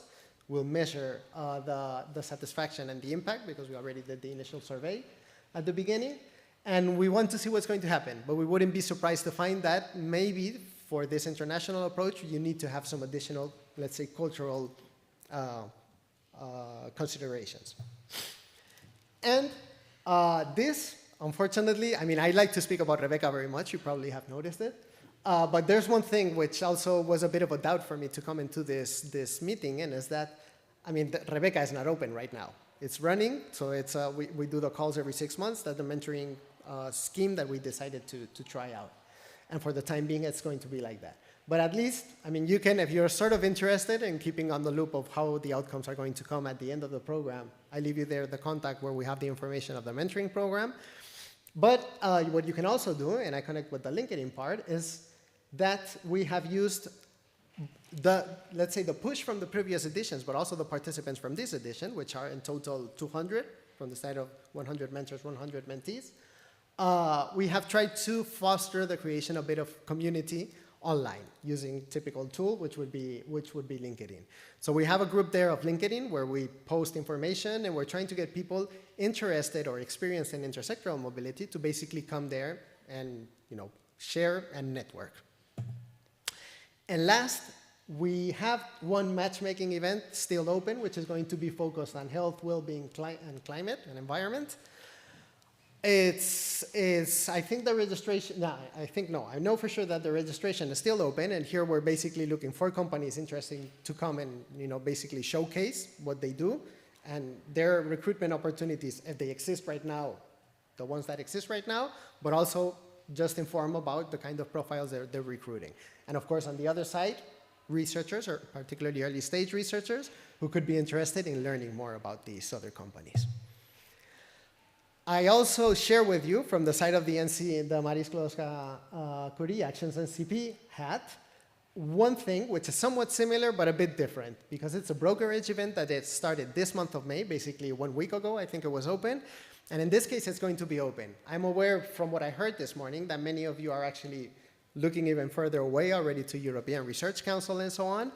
But if anybody is thinking is still within the possibilities of applying for a postdoctoral fellowship, or maybe you're starting to think to become a supervisor yourself, or maybe you are thinking of engaging your current institution as a possible place for secondments or placements, you can register in this platform and it will be open for 2 years based on the profiles that you provide. It will suggest you ways to contact and meet with NCPs, but also with potential fellows, with potential supervisors, and with potential host institutions of secondments and placements. So if anybody's interested, you're more than welcome. And also, based on another of the contributions, I think it was from Daniel, if I didn't catch the name wrong, I should have put a similar event. Actually, it's more similar to the one that we are proposing, which is taking place on the 31st of May, and it's organized by the Joint Research Center of the European Commission. And it's a bit with the same idea of putting together, of finding these, making the connection with these possible secondments and placements with non-academic organizations, but specifically focused on science advice, because that's, of course, another beyond academia possibilities that researchers have. I should have put that there in a slide, but I forgot, sorry. And this is the end. As I said, I know that I am preaching to the converted, so most of you have probably already done this exercise of preparing your career development, analyzing your skills at some point. You have received quite significant amount of training as presented this morning.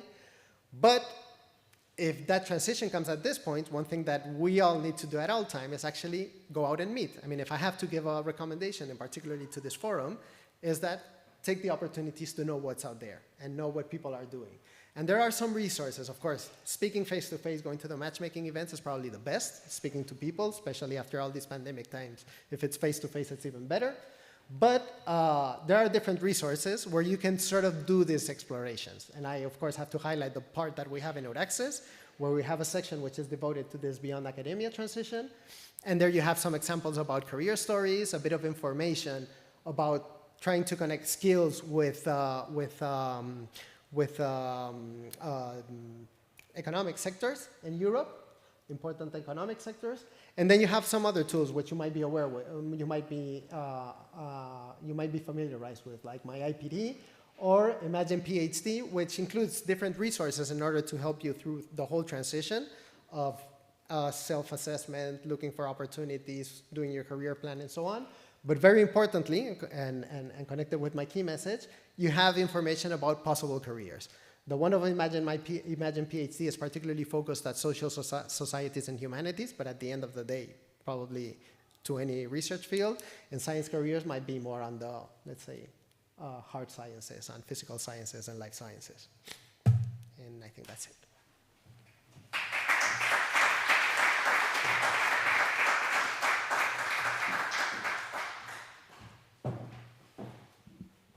Muchas gracias, Javier. Thank you for your intervention. And I just wondering if there is any questions in the audience for him. Just please take the opportunity that we have here right now. So, yes. Nice to meet you, Javier. It has been impressive. Thank you for the presentation. I knew the program because I work at Rey Juan Carlos University. I'm a co-partner with Universidad de Alcalá in this God Energy program.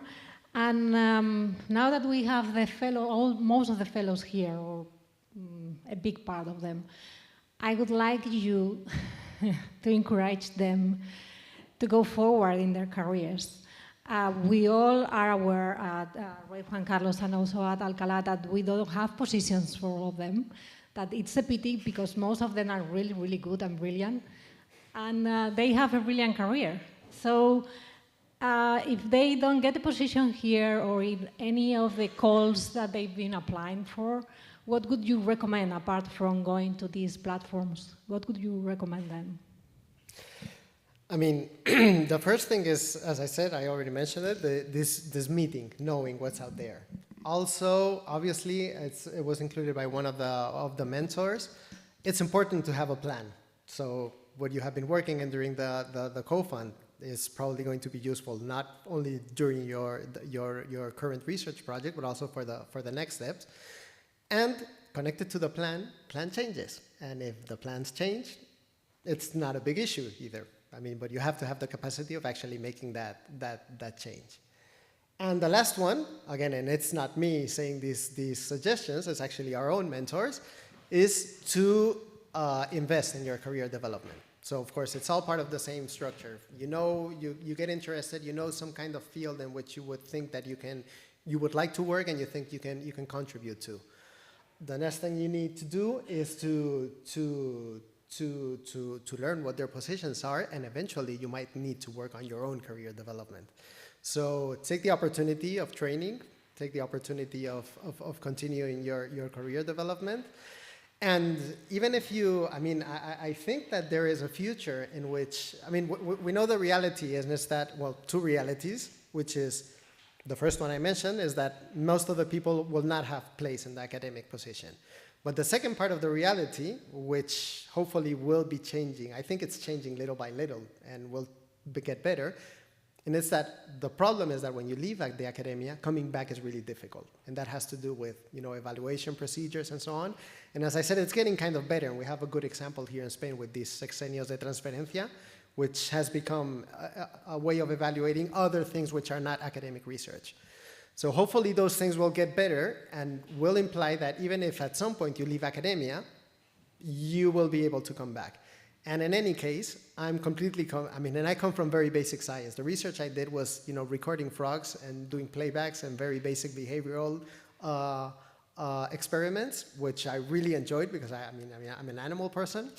And, but after a few years and being aware about this, I am aware that the more connections you have with other sectors, the better science you actually do. So this is a win-win for all, for basically all sectors. And again, COFUND programs are an excellent news and an excellent example of how this is improving, probably not as fast as we would like, but definitely improving little by little. Thanks a lot, Javier. And just the last question, what would you recommend universities to participate in this program and to show our doctoral students the possibilities outside the academia? I know the barrister is here, that our mission is to train researchers, and of course after all those years investing so much effort in these students, we want them to stay with us, but we don't have enough positions for all of them. And we also have to be in good connection with the market, with companies. So what would you recommend us? I mean, I'm not going to, I only talk about the example that we had with FEFIT, and definitely a mentoring program like this one is a starting point. As I said, we plan to keep on implementing future editions, let's say centralized and open basically to all institutions. So if 15 years from now I come back and say, this is our 53rd edition of Rebecca and this is a huge success, it's true, it will be a huge success. But if from 2 years from now, instead of us continuing this Rebecca, we actually have what I showed you, like more universities and more on implementing similar systems, it would be equally a success for us. So instead of our 53 Rebeccas, Rebecca of Juan Carlos I, Rebecca of Alcalá de Henares, or whatever you want to call it, of course. So, I mean, again, we are more than open to trying to do this. I also have to acknowledge one important thing, and that especially with the process that we implement, the first few months of opening the call, making the selection, I mean, it requires effort. I mean, it requires staff and muscle. So it's not completely easy to do. And as I said, the key of a mentoring program, especially if it's virtual, if it would be within the institution, maybe it would be less of a challenge. But especially if it's virtual, you need to be there. Maybe not, I mean, at least one email every 2 weeks, looking for information about relevant events that you can share with the participants and so on. So, I mean, again, it's easy conceptually. We have been able to do it, and we are not particularly brilliant, but it requires some effort, but I think it's manageable. And as I said, it's a way, until we find a better way of actually having let's say, a more officialized way of having other sectors in the academic setting. This is, let's say, a soft way of doing it. I mean, here we're putting together people and making them talk. And apparently the results point out that it's definitely a very good starting point. Then we can start thinking of, having dreams about internships and things like that, but that has some additional issues. So thank you so much, Javier.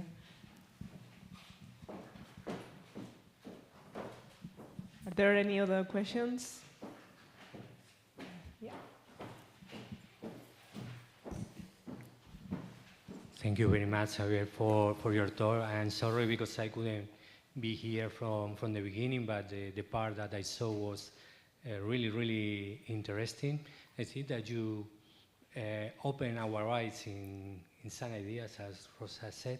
I wanted to ask your opinion about the intention of the companies. I saw that many companies already participate in this action, but do you think that in Spain the companies has now the feeling that they need researchers, they need PhD for? Because I think that here in Spain sometimes companies decide that maybe a researcher was not necessary for the production that they were doing, and only a few companies say that the research is important. And I think that is changing, but probably definitely not as fast as we should. Okay, I mean, I completely agree with you. How many companies out there look for PhDs as a criteria to recruit? Definitely in Spain, a minority. In the rest of the countries, similar situation. Well, the situation is much better, but definitely in Spain, there's room for improvement. And the truth is that here, although we make the connection with the people, as I said, it kind of attracts the organization. The reasons why we have many of those organizations, and it comes to my mind budget, for example, it's connected to their social responsibility activities. So it's interesting for them on that level, which is not exactly what we are looking for. But with this exercise, we also want to, as a secondary aim, and secondary because we have to do it humbly, of course, we also are looking to put into value PhD profiles, I mean researcher profiles, in other settings. Because as you very rightly pointed out, there is not as many organizations, and particularly companies, who go out there and go directly looking for PhDs. And probably that's because they do not value, I mean, they have this stereotypical idea of a researcher focused on basic science, interested in publishing their papers, not really interested in the marketplace. And those are barriers that we have to break. And I think that the easiest way of breaking them, the first step, as I said, this is a very first step to address that challenge, is getting people together. Thank you, Xavier, and thanks again for all the nice talk and the nice advice that you have provided to all of us. Thank you again.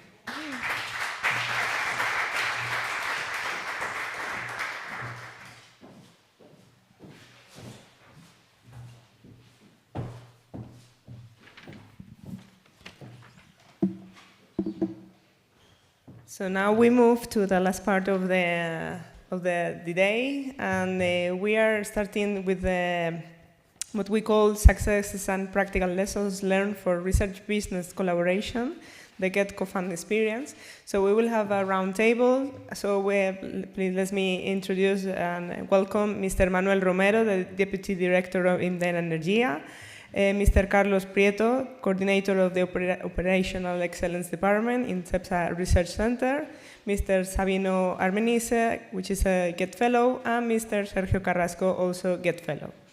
Welcome to you.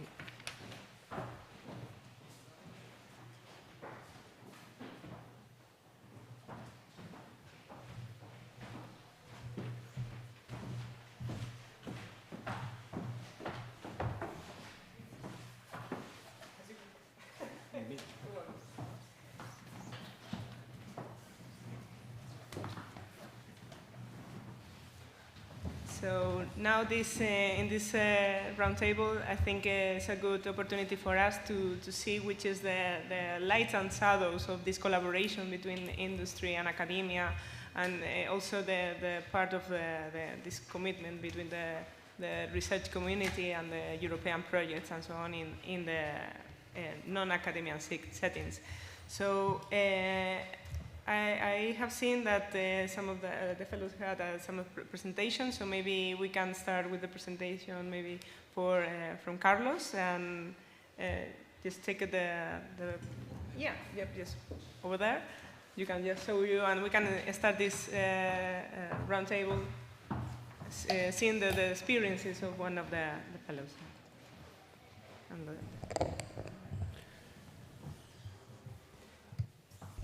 Well, first of all, thank you for inviting CEPSA, my company, to take part in this farewell event. And on behalf of CEPSA, thank you for inviting us to take part in the Got Energy Talent Program. It's been a real success in my company. And then, personally, also I'm very grateful for the opportunity to work with Sabino and also Juan next year. And with I'm also very grateful with the Universidad de Juan Carlos and Universidad of Alcalá. It's been really challenging, but it's been a great work done in the Got Energy Talent Program. Honestly, I have prepared some slides talking about the corporate policies of CEPSA, blah, blah, blah, blah. And I'm going to skip these slides because I think we have talked today about very personal issues of what a research career means and the changes we all face when we are progressing in our professional career. So I'm going to focus on my role as a mentor and the experiences. Personally, I have lived with Sabino, but I also would like to make clear the footprint that the program has left in my company. Because we have talked today about the importance of mentor-mentee relationship for the mentee, but I want to also to remark what a fruitful collaboration has been for me as a mentor and for my company, the impact of the program in my company. I think that this is much more important than the strategy and the policies of my company. So we are aligned with energy transition, and that's important because the research line that the University of Juan Carlos suggested was related to this issue, but I'm not going to pass through the technical issues. So, and then I have prepared something about the innovation, and this is a key message that is also aligned with the program, that we companies, or at least CEPSA, an energy company, we are aligned and we want to develop an open innovation funnel, let's say. This is an idea about how to propose initiatives and new projects. We want to be open to the academy and to other research institutions from outside the boundaries of my company. And the reason is that the energy companies coming from refining and fossil fuels sector, we are now at a stake. I mean, we are facing to be or not to be as a company. So need ideas from outside the company. So as you were mentioning before, we are opening to recruiting PhDs and open to talent wherever it comes. And in this sense, private and public collaboration is key for us.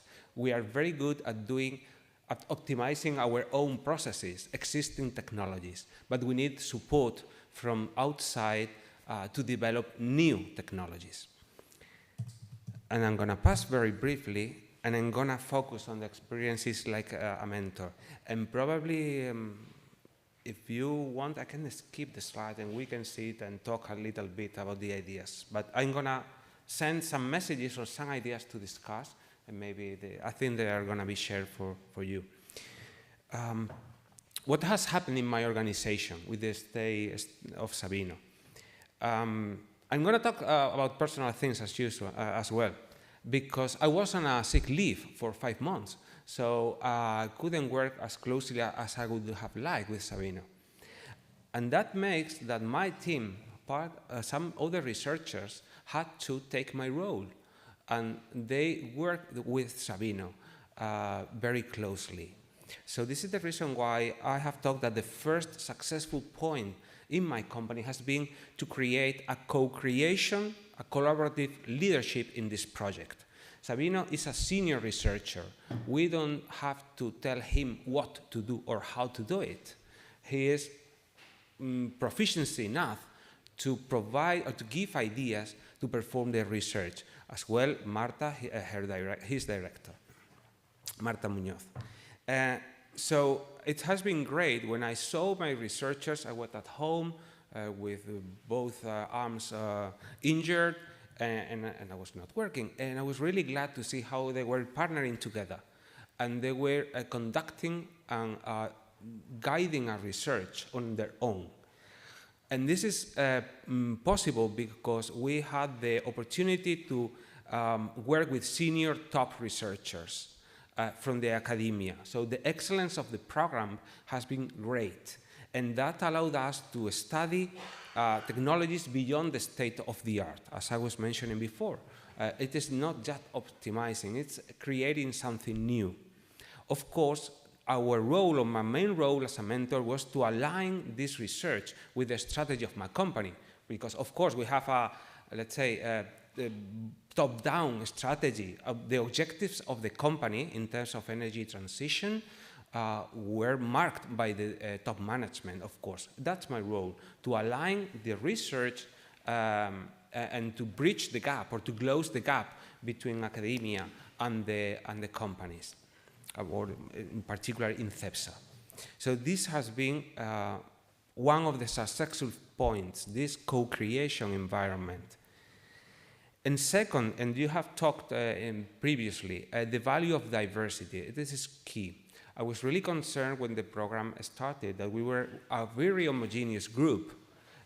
So we have to integrate people from abroad, and more important than abroad is with ways of working very different to academia and companies are quite different in this sense. So it has been great to see how Sabino was able, flexible enough, to fit or to match our habits and customs. And at the same time, my team was able to adapt to Sabino know-how and experiences. And at the end of the day, they were partnering very closely. It has been great, and they had great discussions on analytical techniques, pilot plant, reactor, kinetics, and I don't understand about this. But this is not my role, this is Sabino leadership in the team. What I have personally learned in this experience is this slide, the shepherd with some sheep. It's that mentoring doesn't mean commanding, ordering. The old leadership, it's very typical that we think that leadership is being the first in the row leading to a battle, and that's not leadership. Leadership, I have learned that I must stay behind and being sure that everything moves together till the same objective. So I just have to say the objective and make it clear, and they are professional enough to move. Well, from time to time you have to say, hey, this way or this other way, but this is only sometimes, but they are people in general, researchers are proficiency enough to manage on their own. And the most important thing for me is that we will keep on researching in the proposal and these technologies that Sabino has pioneered in my company and the University Rey Juan Carlos as well, and we keep on working. And I'm gonna sit down now because I can be speaking for many minutes. And that's finally, sorry, Sandra, that's important. The administrative issues. It has been extremely easy to work in this program, and this for a company, bureaucratic system in the company and in the university are very different. So it's been extremely easy, and everything has been very simple. So thank you for that. And these are some personal experiences, and that's all. I'm not gonna bore you more with my issues. So thank you again. Thank you. I think that we have a lot of food for thought and discussion with your presentation. So maybe before entering some of these topics, maybe Sabino can explain a bit about the experience in the like just in close connection with what he mentioned recently. So. Yeah, thank you so much for being part of this great talk. I think that the key message that I learned during these 2 years, it's very important, not only for my career, but also for my personal behavior and personal mindset. Because normally, when we are focused on the research in academia, normally we are very flexible there, so you can try to move from one project to another project, and this is the normal way that scientific career grow up. Normally, you change during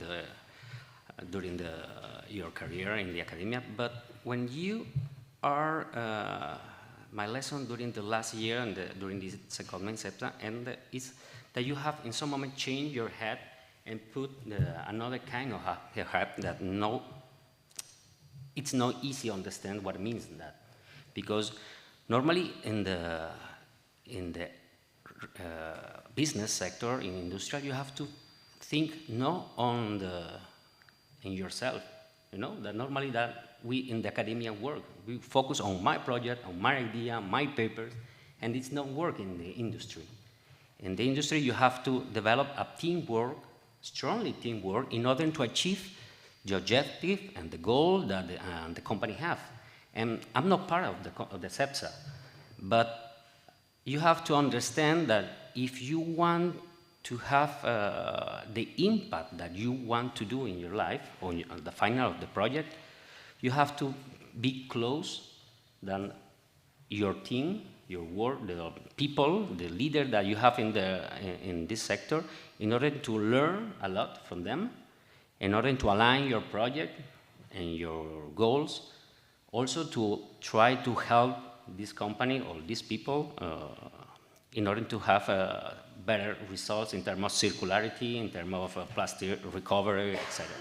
So, in my point of view, I think I learned three different skills that actually if I had to compare my hard skill that Xavier mentioned previously and soft skill, of course, I learned a lot, 100 different techniques, pilot plan, reactors, etc. But that I really, really love, and I have to change my mindset. I have to improve my mindset in order to get not only the result that I really want, but also to have an impact in other people, in other persons, and the final products that I really want. Also, it's the value. The second key point that I learned a lot. You know, the perception of value, it's very different for many people. And for university, the value could be papers. But for company, paper, it's not really interested in that. They want to be more close to the patent, to commercialize some idea, to have an impact, revenue. So this kind of perspective during the program, I've managed both, and it's very interesting how you change from one to another in order to provide results and value that people really need. And the third one, it's always do science, apply science. When I started working on science in Ecuador, my previous experience, yesterday I was talking about with Carlos, the rector of the university said, okay, I will give all of money that you need to make the research, but if you show me how all this paper, all this project can be converted in food to people, to poor people. And that means, in other words, how your research can be converted into a product, good, and service to create something else than just a paper. That it's very important for academia. Yeah, I know, in order also to increase the state of art and knowledge, for sure, but scientists, we need to be focused also how to apply this research and all this idea in more close way to the market sectors. So this is my experience, all I learned from this second year. I have to say thank you a lot to the University Rey Juan Carlos, Marta Muñoz, but for sure all the staff, all the team on CEPSA, Juana, Carlos, Berta, all the technical person there that I learned a lot from all of them. So thank you so much. Thank you, Sabino. And also maybe we can move to the next presentation, and then we can start some of the questions that we have. I have a lot of things in mind, so we can start with this, but I prefer just to finish the presentations and just move to the different.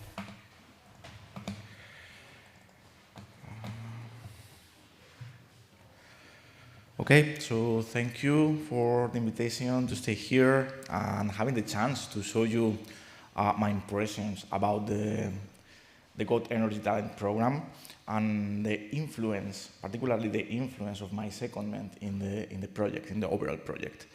I have decided to include just a brief summary of the results of this project and an overview, just to give you an idea why the necessity of perform this secondment at a different institution than an academic one, like University Rey Juan Carlos.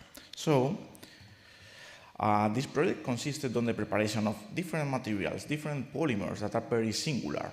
They are constructed based on inorganic and organic moieties, and the original idea in this project was to use these materials for CO2 selective capture and conversion. Particularly, we focused on different sources such as coal heaters, pipelines, exhaust pipes, and the main idea was trying to reconvert all of this CO2 in renewable sources, so different fuels that can be reused in further steps, and also in other high added values, such as, for example, high molecular weight molecules, such as, for example, drug precursors.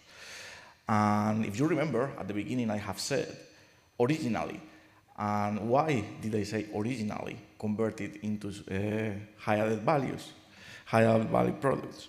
It is because during all this project, we have obtained different materials, we have applied them successfully in the conversion of CO2 to obtain these high added value products, such as, for example, drug precursors, in different reactions, but we observed that these materials were able to work in other different reactions, and not only that, in fields that were totally different from that we planned.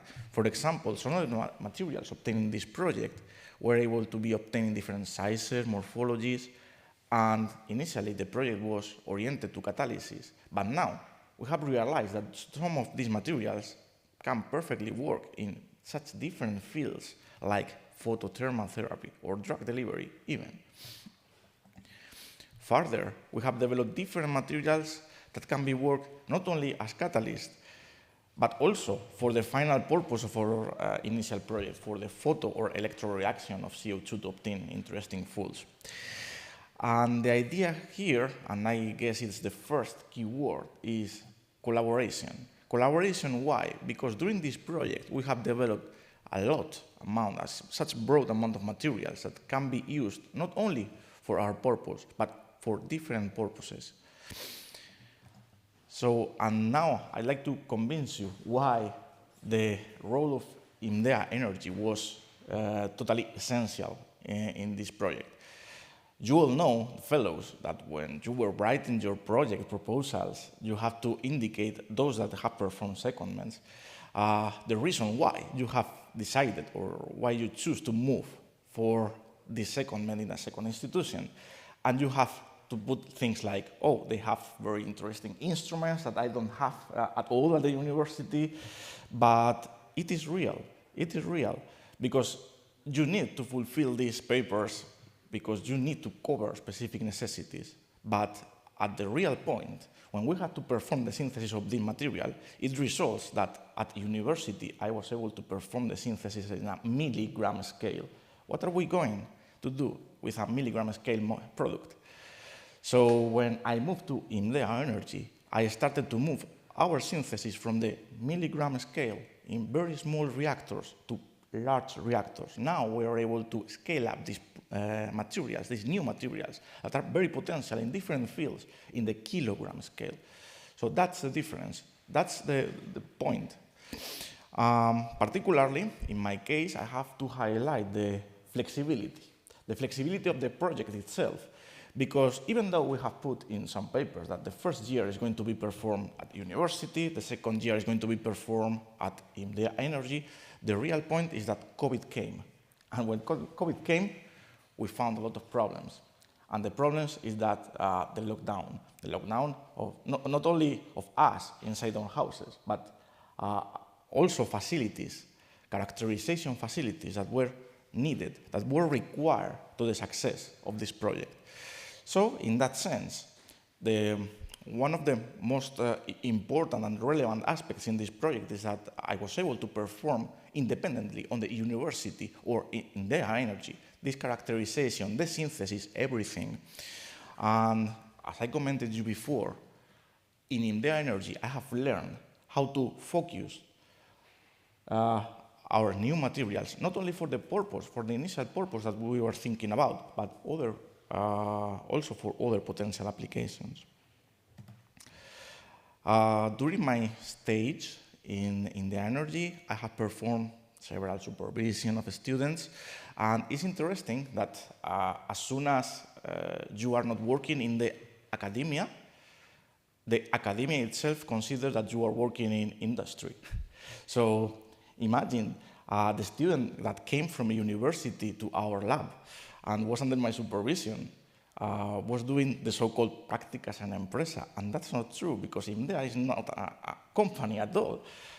But I consider that the good point here is that IMDEA is the bridge.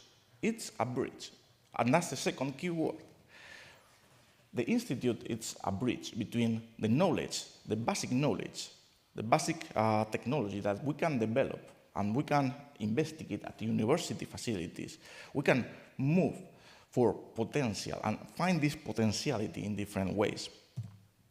I have been also involved working, because maybe you know that currently, right now, it's the second open convocatory of this pruebas de concepto, proof of concept projects. We participated in the last year with some of the technology that was developed, and the idea of this prueba de concepto project was initially to move from a TRL level around 1, 2 to something higher, 3 or 4. So that's the most relevant part for me. I have learned how to think further, how to go away. Interestingly, and I have to give a particular mention, at IMDEA Energy we have this guy, Felix Marin, is the responsible for the development and technology transfer. We have a very interesting program. This guy is doing an excellent work on that sense. We are preparing some technological offers. I have learned from him. I have been working with him in developing these such technological seeds. And Felix was in charge of distributing this information in different fairs, different conferences, trying to sell our materials, trying to improve or try to get this commitment with different companies in order, for example, I have involved in this project in different materials that are called IMDEA Energy Frameworks, IEFs, that are the same polymers that I have described before. And we have been involved in these press notes, and also we have achieved and had different meetings with different companies, such as, for example, Soltec, Lantania. For example, by the end of this month, we are going to meet Repsol in order to try to improve our technology. And we want to see if we are able to apply for the so-called CM projects. So that's why I wanted to do this presentation and show you this couple of slides to discuss the relevance of performing this second. So thanks. Thank you. And well, finally, maybe Manuel can explain a bit about the experience related to this COFUND fellow in the institution.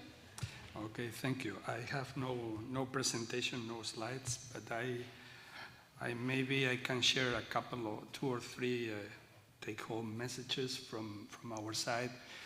It is clear from Sergio's presentation that we are not really representing well the topic of this roundtable, because we are not an industry. And the interest of this roundtable is better represented by the real industry here. So in that case, what we have, one of the peculiarities that we may express in this roundtable is how to conduct this kind of mentoring when you are in an hybrid position, because you are, let's say, at the same part, halfway academia, halfway the bridge towards implementation of the technology in the market. So this is difficult. This is one of the key difficulties here, because the mentoring should be in some way a hybrid mentoring. In fact, I can tell you that in our institute, we have a mentoring program, and it is subcontracted. I mean, we are making mentoring here for this program, but we are not mentoring our own fellows because we consider, this was an internal discussion, that we should decouple between the supervisors and the mentors.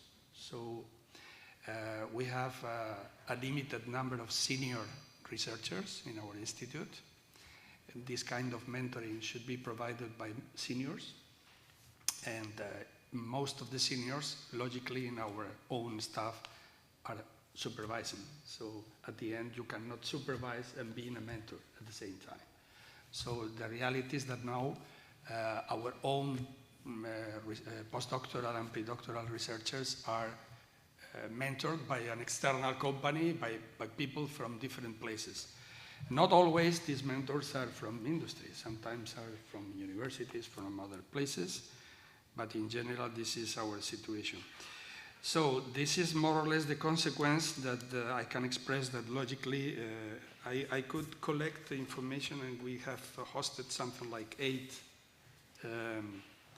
fellows in our institute. It's an important number. But logically, what I have the impression is that the success has been higher when there was a very good, let's say, integration between the supervision or some potential supervision and the mentoring. So in some cases, like in the case expressed by Sergio, or I can express the case of Laura Collado, that they had a very excellent results, and they could at the end get follow-up, outstanding results for their career. But in that cases, there was a previous good synergy and preparation of the proposals, discussing with the potential mentors. So they were very well aligned. In some other cases, like I can find here two cases, for example, that we never met the fellow because never came to us in the second year. They left before coming. So, and in some other cases, they were very applied. This is my particular case. I was the mentor of one of the fellows, Francesco Rovense from Italy, who is today joining Politecnico di Milano in Italy. He got a job there. And I personally tried with the other mentors to discriminate how to help Francesco, not only in the supervision of the R&D, but also how to make networking, how to create a number of contacts with key persons in Europe, outside Europe, and suggesting also a number of new trainings that he needed to complement his knowledge. So this is, but this is not always easy. And the second message from my side, this kind of Marie Curie type fellows, we also have this kind of programs, we have Marie Curies, has also some shadows, in my opinion. In some cases, we receive fellows that are very much encapsulated in their program. They need to develop a program in less than 2 years. They are very, very much pressed by this program. In many cases, they are very well paid, much better than the people surrounding them in their department. And for some cases, I think the program itself is putting some difficulties for them to find a follow-up, because they should continue in the real world. and they should open to a more competitive and more open situation. So sometimes the program itself creates a very comfortable situation for some of the fellows that creates this kind of difficulties to find a way to promote the mobility to other positions in industry or in other places. These are more or less my two main messages. Maybe we can discuss during the sure. Thank you. I think there are a lot of interesting ideas that we can maybe share and start discussing. Because of course maybe we have the difference between having like a real company and an institute like India.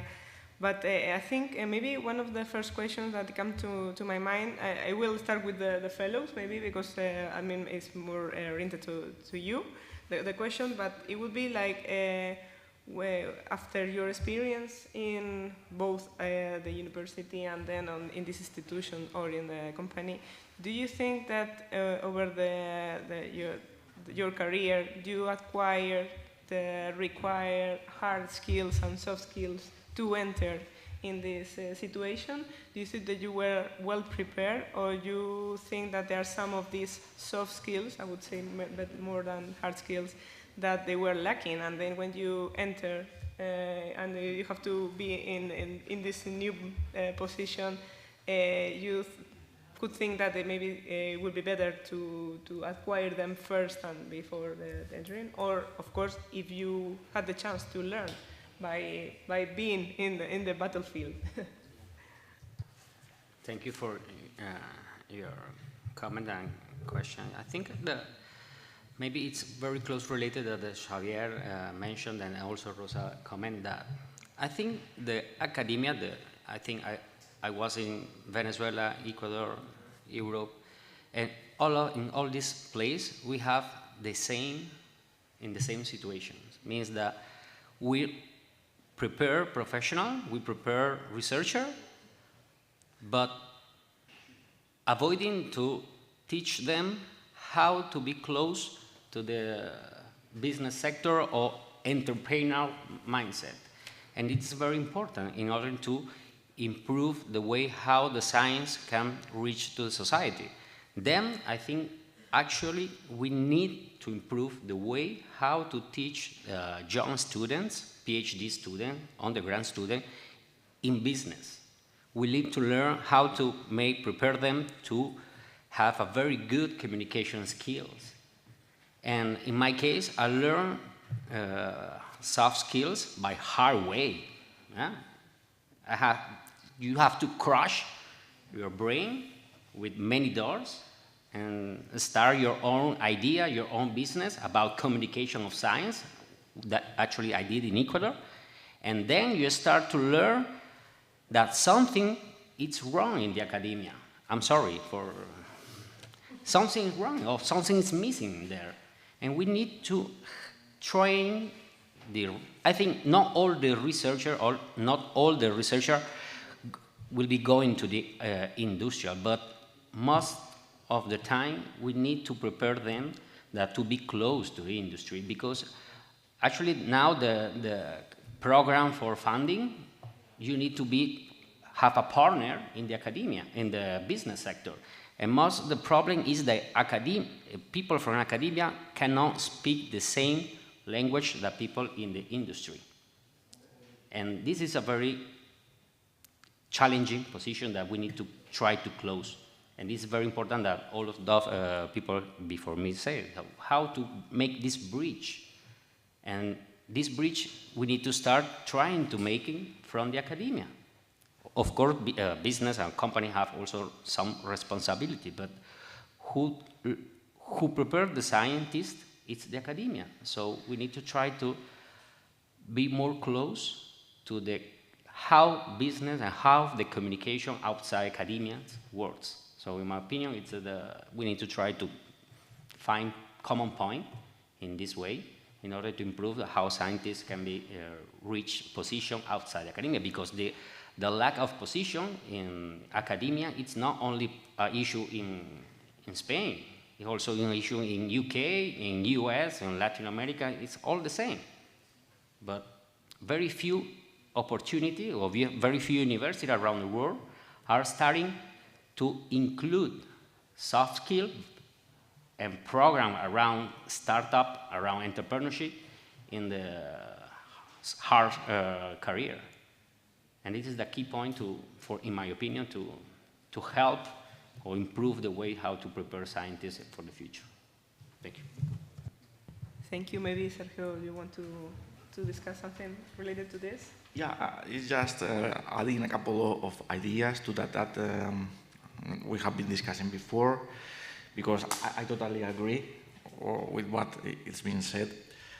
If you ask me right now if I am ready to give that chance to go through directly after academia to industry, I probably say no. And it is clear, and these are the reasons that are behind that. We are not properly trained. That's the truth.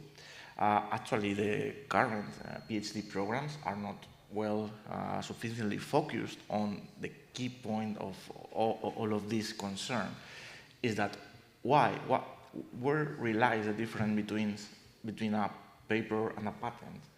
What I want for the future in that sense, what's the difference?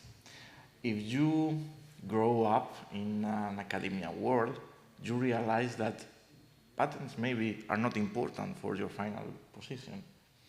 And in some applies on different applications, they don't take it into account at all.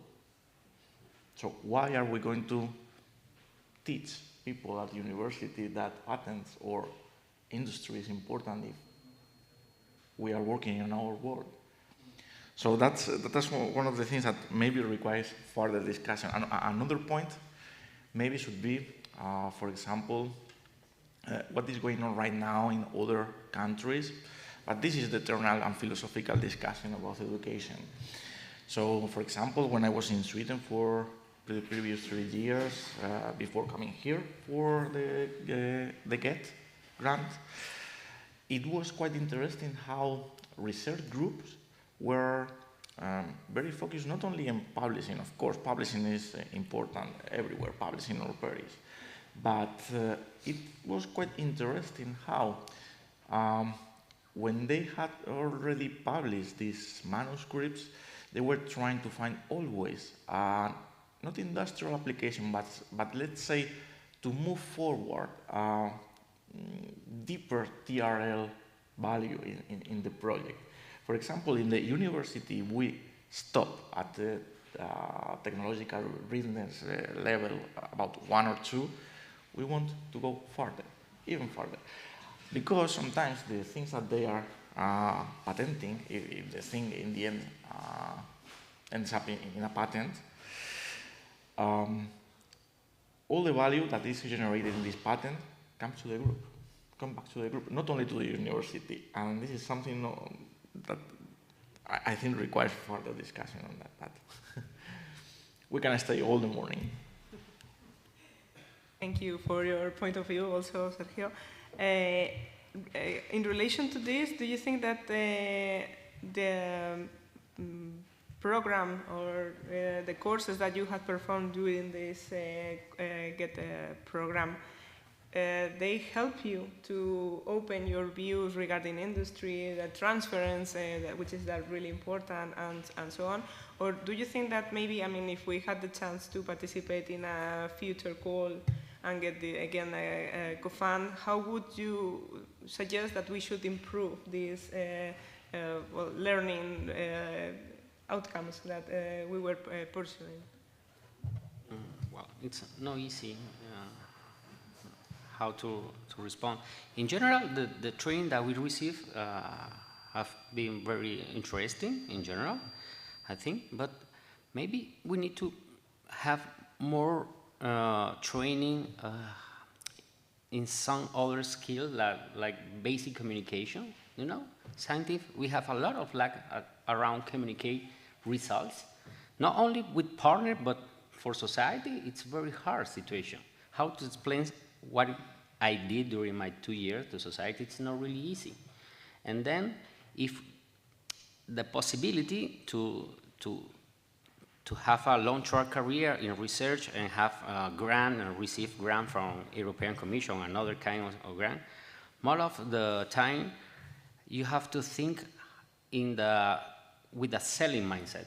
I think you have to learn how to sell your result, how you can impact with your results to the society. And one of the first training you receive here in Alcalá, and the guy said the training from European Commission evaluator said 90% of the proposal, the feeling, the point that you receive, starting from the feeling that you have with this proposal, and that it's true. They say, I have to read the abstract, the summarized project. If this don't feel me something like interesting, I just reject it, because I don't have enough time to read a proposal in just 1 week. So it's most of the time a feeling. And I learned during 5 years, I applied for Marie Curie proposal during 5 years, from my first proposal to the last one, the last one is a value proposition very close to a selling proposition. And the first one was a paper. And this challenging, it's not easy to understand how to make this transition from a paper to a value proposition. And then I think more training, not only the Marie Curie or postdoctoral research, I think all the researchers, all the staff need to be training a lot in this kind of soft skills. Have to be, you know, that when you talk about selling, about the customers, about all of this process to researchers, more of them, the majority say, I don't like to sell anything. I don't like sales. But in real life, you are selling every single day of your life. Then you need to prepare to do it. If you're not, maybe you don't have the same chance, the same opportunity that others have the time to train in this. Thank you. And maybe, well, I don't know if Sergio wants to add something else on this side about the training that the project, yeah. I guess that the science communication, I think, is the main topic, or we have seen this also in your report, that maybe science communication is a good point, and not only for this project, but in general, in Europe, is a really trend that trying to push that all the researchers, we have this compromise with society, and we really need to know how to communicate. Sometimes, I guess, also in this environment, maybe it's a bit more tricky, because if you are also working in a company, you cannot disclose some of the information, so it becomes also a challenge. But I guess that as we are researchers, we have to commit in all the different aspects, and training on this field is like basic, is fundamental. So please. Yeah, I just like to add a couple of ideas regarding all the courses and the training that we have been performing during the GET. I think that some of them have arisen today, such as, for example, that there is no place in academia for all of us. Take that into account. It is not the end of the world, it is not a trauma. I have been working during the last 10 years of my life thinking about the possibility to get a position in academia as a professor, but I'm really happy now, because I have discovered a new world, and that's the key point of all of this. We have to move forward, we have to find new experiences, we have to reveal ourselves. And the other thing that I have learned is that scientists are like magicians. You have to play a role in which, when you want to write, your trick should be in the first part of the project to catch the attention of the reader.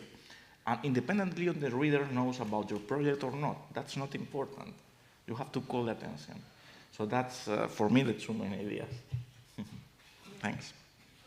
Great. So now I think it's the turn maybe for the mentors. From if you missed some of these skills when they arrive to your institutions, and you can you have the opportunity to meet and know how they were working, is there any soft skill, like, for example, like, team working or problem solving, something like that, that you think that is completely basic for working in an industry or in institution that transfer from, like, the bridge between academia and industry, that do you think that they were probably in a better position to learn how to develop these skills? Is there anything that you missed? Well, I think it's, regarding the skills that we are missing, I mean, I am not surprised that it's difficult for them to prepare skills for this kind of approaches to business or whatever, because even for the R&D centers it's very complex. It's really, really complex. The ecosystem, mainly in the business sector, is very complicated. Even the administration creates very different tools, etc. But the reality is that is different. To understand sometimes these ecosystems now, for example, many companies talk about open innovation, but what the hell is open innovation? Nobody knows. Sometimes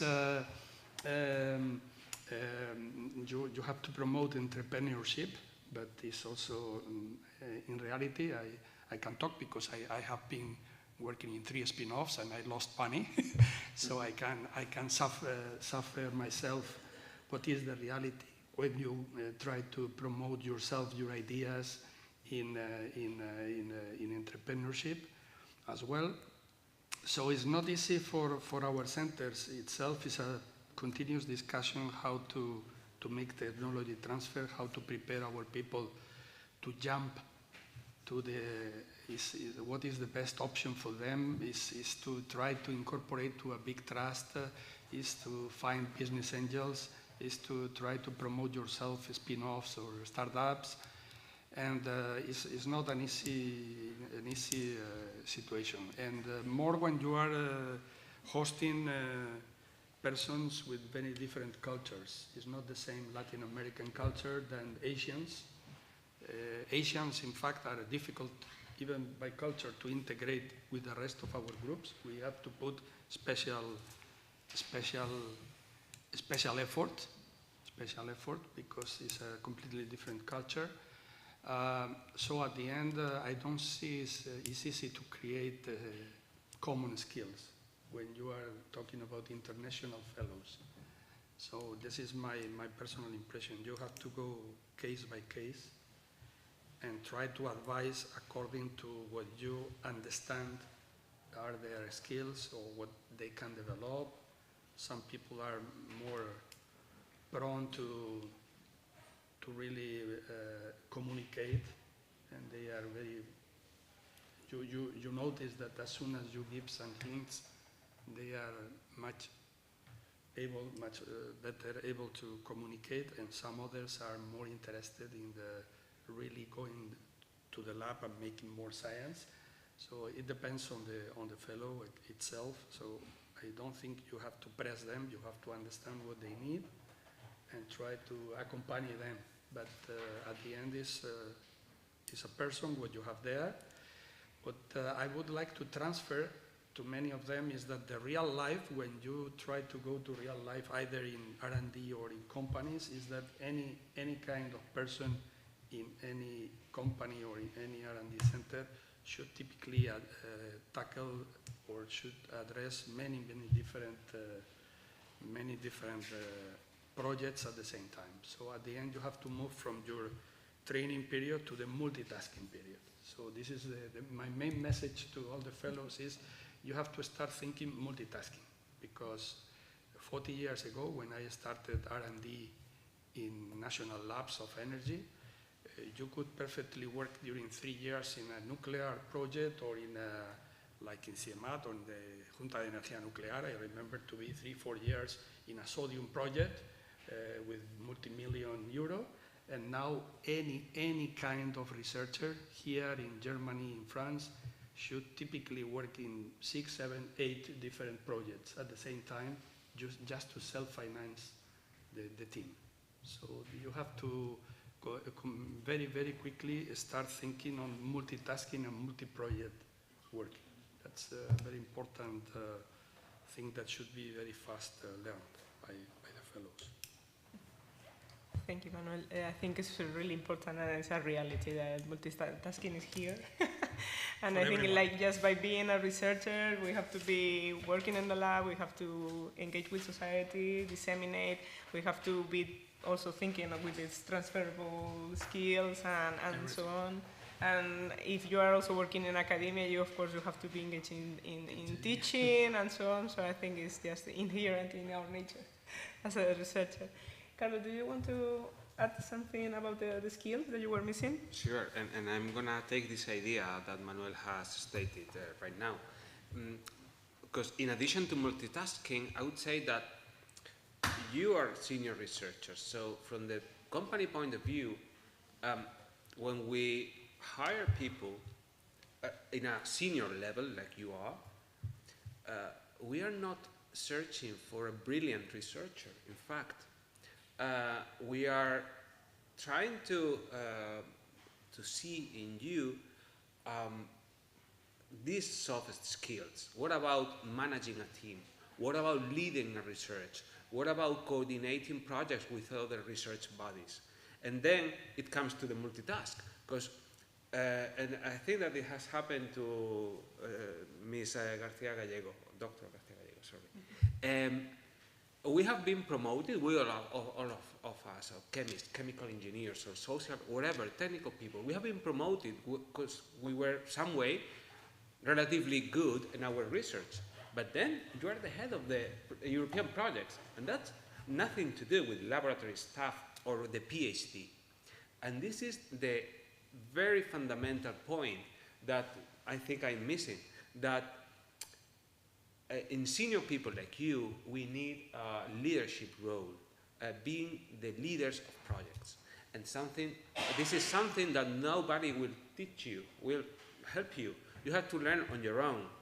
And you have to start to increase your level of, or number of tasks to see that you are completely, to learn about this other coordination, soft skills, and so on. So I don't think this is a gap, soft skill. And in chemist and chemical engineer profiles, it's quite common that we are very good at troubleshooting from the very first beginning and problem solvers. But then we need to broaden our soft skills.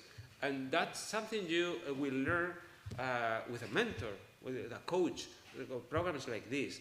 So I think that the university has its role, and we are really willing to, let's say, to join and to help you to get this, to acquire these soft skills. So yeah, multitasking and promotion, and yeah, I would like to be optimistic with the people of the Got Energy Talent, because I'm honest, I have found excellent people from the technical point of view, from the other skills, and I'm really glad of the experience. So I think we must be optimistic, and I think that the companies or the academia will be interested in your profiles, for sure. So thank you. Thank you, Carlos. And I think, I mean, I was also thinking about another question when you did your presentation. You mentioned that you didn't find many administrative problems and so on, which I was really surprised, because this is a really big task with the pandemic times in between and the contracting and everything. It has been quite complex. So I would like also to see, I mean, like try to comment a bit more on this. If did you find any problems, and did you find that it was easy to solve, or there was no problem at all in this process, or? Just one problem about health and safety in the laboratories. In our project, we were working in the lab, in the chemical pilot plants, so there are some risks associated to chemicals, hot surfaces, pressure, temperature, standard chemical engineering practices. And the Spanish regulation state that the responsible for safety of the worker is the employer. And in the case of Sabino, the employer is the university, but at the same time it's working in our facilities. So who should provide the individual protection equipment? what policies must be applied. CEPSA policies, something as stupid as our lab cloak must be finger-proof. And University Rey Juan Carlos lab cloak is not fireproof because it is not the need of the university. So following my policy, Sabino shouldn't have been working with us. But at the end of the day, the responsibility of the university. So my point is that we must be sure that the worker, the researcher is fully covered, that the insurance policies are working just in case of an accident. I hope it will never happen. But this is the only problem. And regarding all the other paperwork, maybe it has been complicated, but for me personally, it has been extremely easy. So the program has make things easy for the companies to join the program, and that's something we are very grateful for that. I think that is a good point, that is fundamental because, of course, you engage with us in this big project, and I think it's our role as coordinators of the project and getting these fellows to become comfortable and everything safe and so on. So I think it's also the way we should perform in order to continue this collaboration with you and with all the companies involved, because I think we always should consider it as a starting point for future collaborations and networking with you to get a lot of far more projects in this experience. I don't know if in India it was something similar. Do you have the same feeling that the administrative part was easy? Was any complication or difficulties on the process? No, I think, we had, some years ago, we had a COFUND, the India Institutes, and frankly speaking, you did a great job. I think I should congratulate the way you managed. I think it was quite smooth. I personally fully agree with the question of the health and safety, because also for us, it's mainly for the experimental fellows, is always an obsession. We take a lot of effort on that part because we have the same experience that people coming from abroad, they need to receive sometimes additional trainings and special. Sometimes we provide ourselves because we have our own rules and mainly for some labs, and this is a special tricky aspect that legally it's true that you are in not well defined situation who is covering what, and this is something that we have to take care of, mainly for the experimental part. But regarding the administrative follow-up, I think it was quite smooth. I think it was very well managed. I don't have any special question to raise here. Okay. Thank you. I don't know if participants in the roundtable want to mention anything else, or shall we open to the audience if anybody wants to ask something?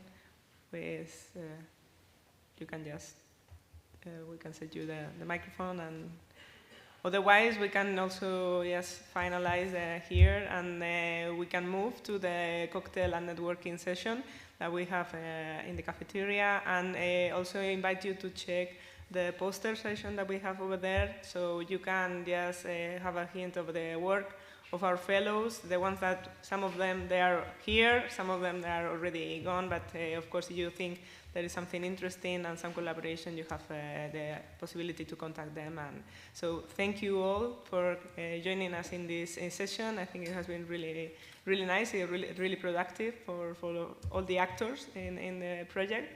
And please welcome us and join us with the session in the networking.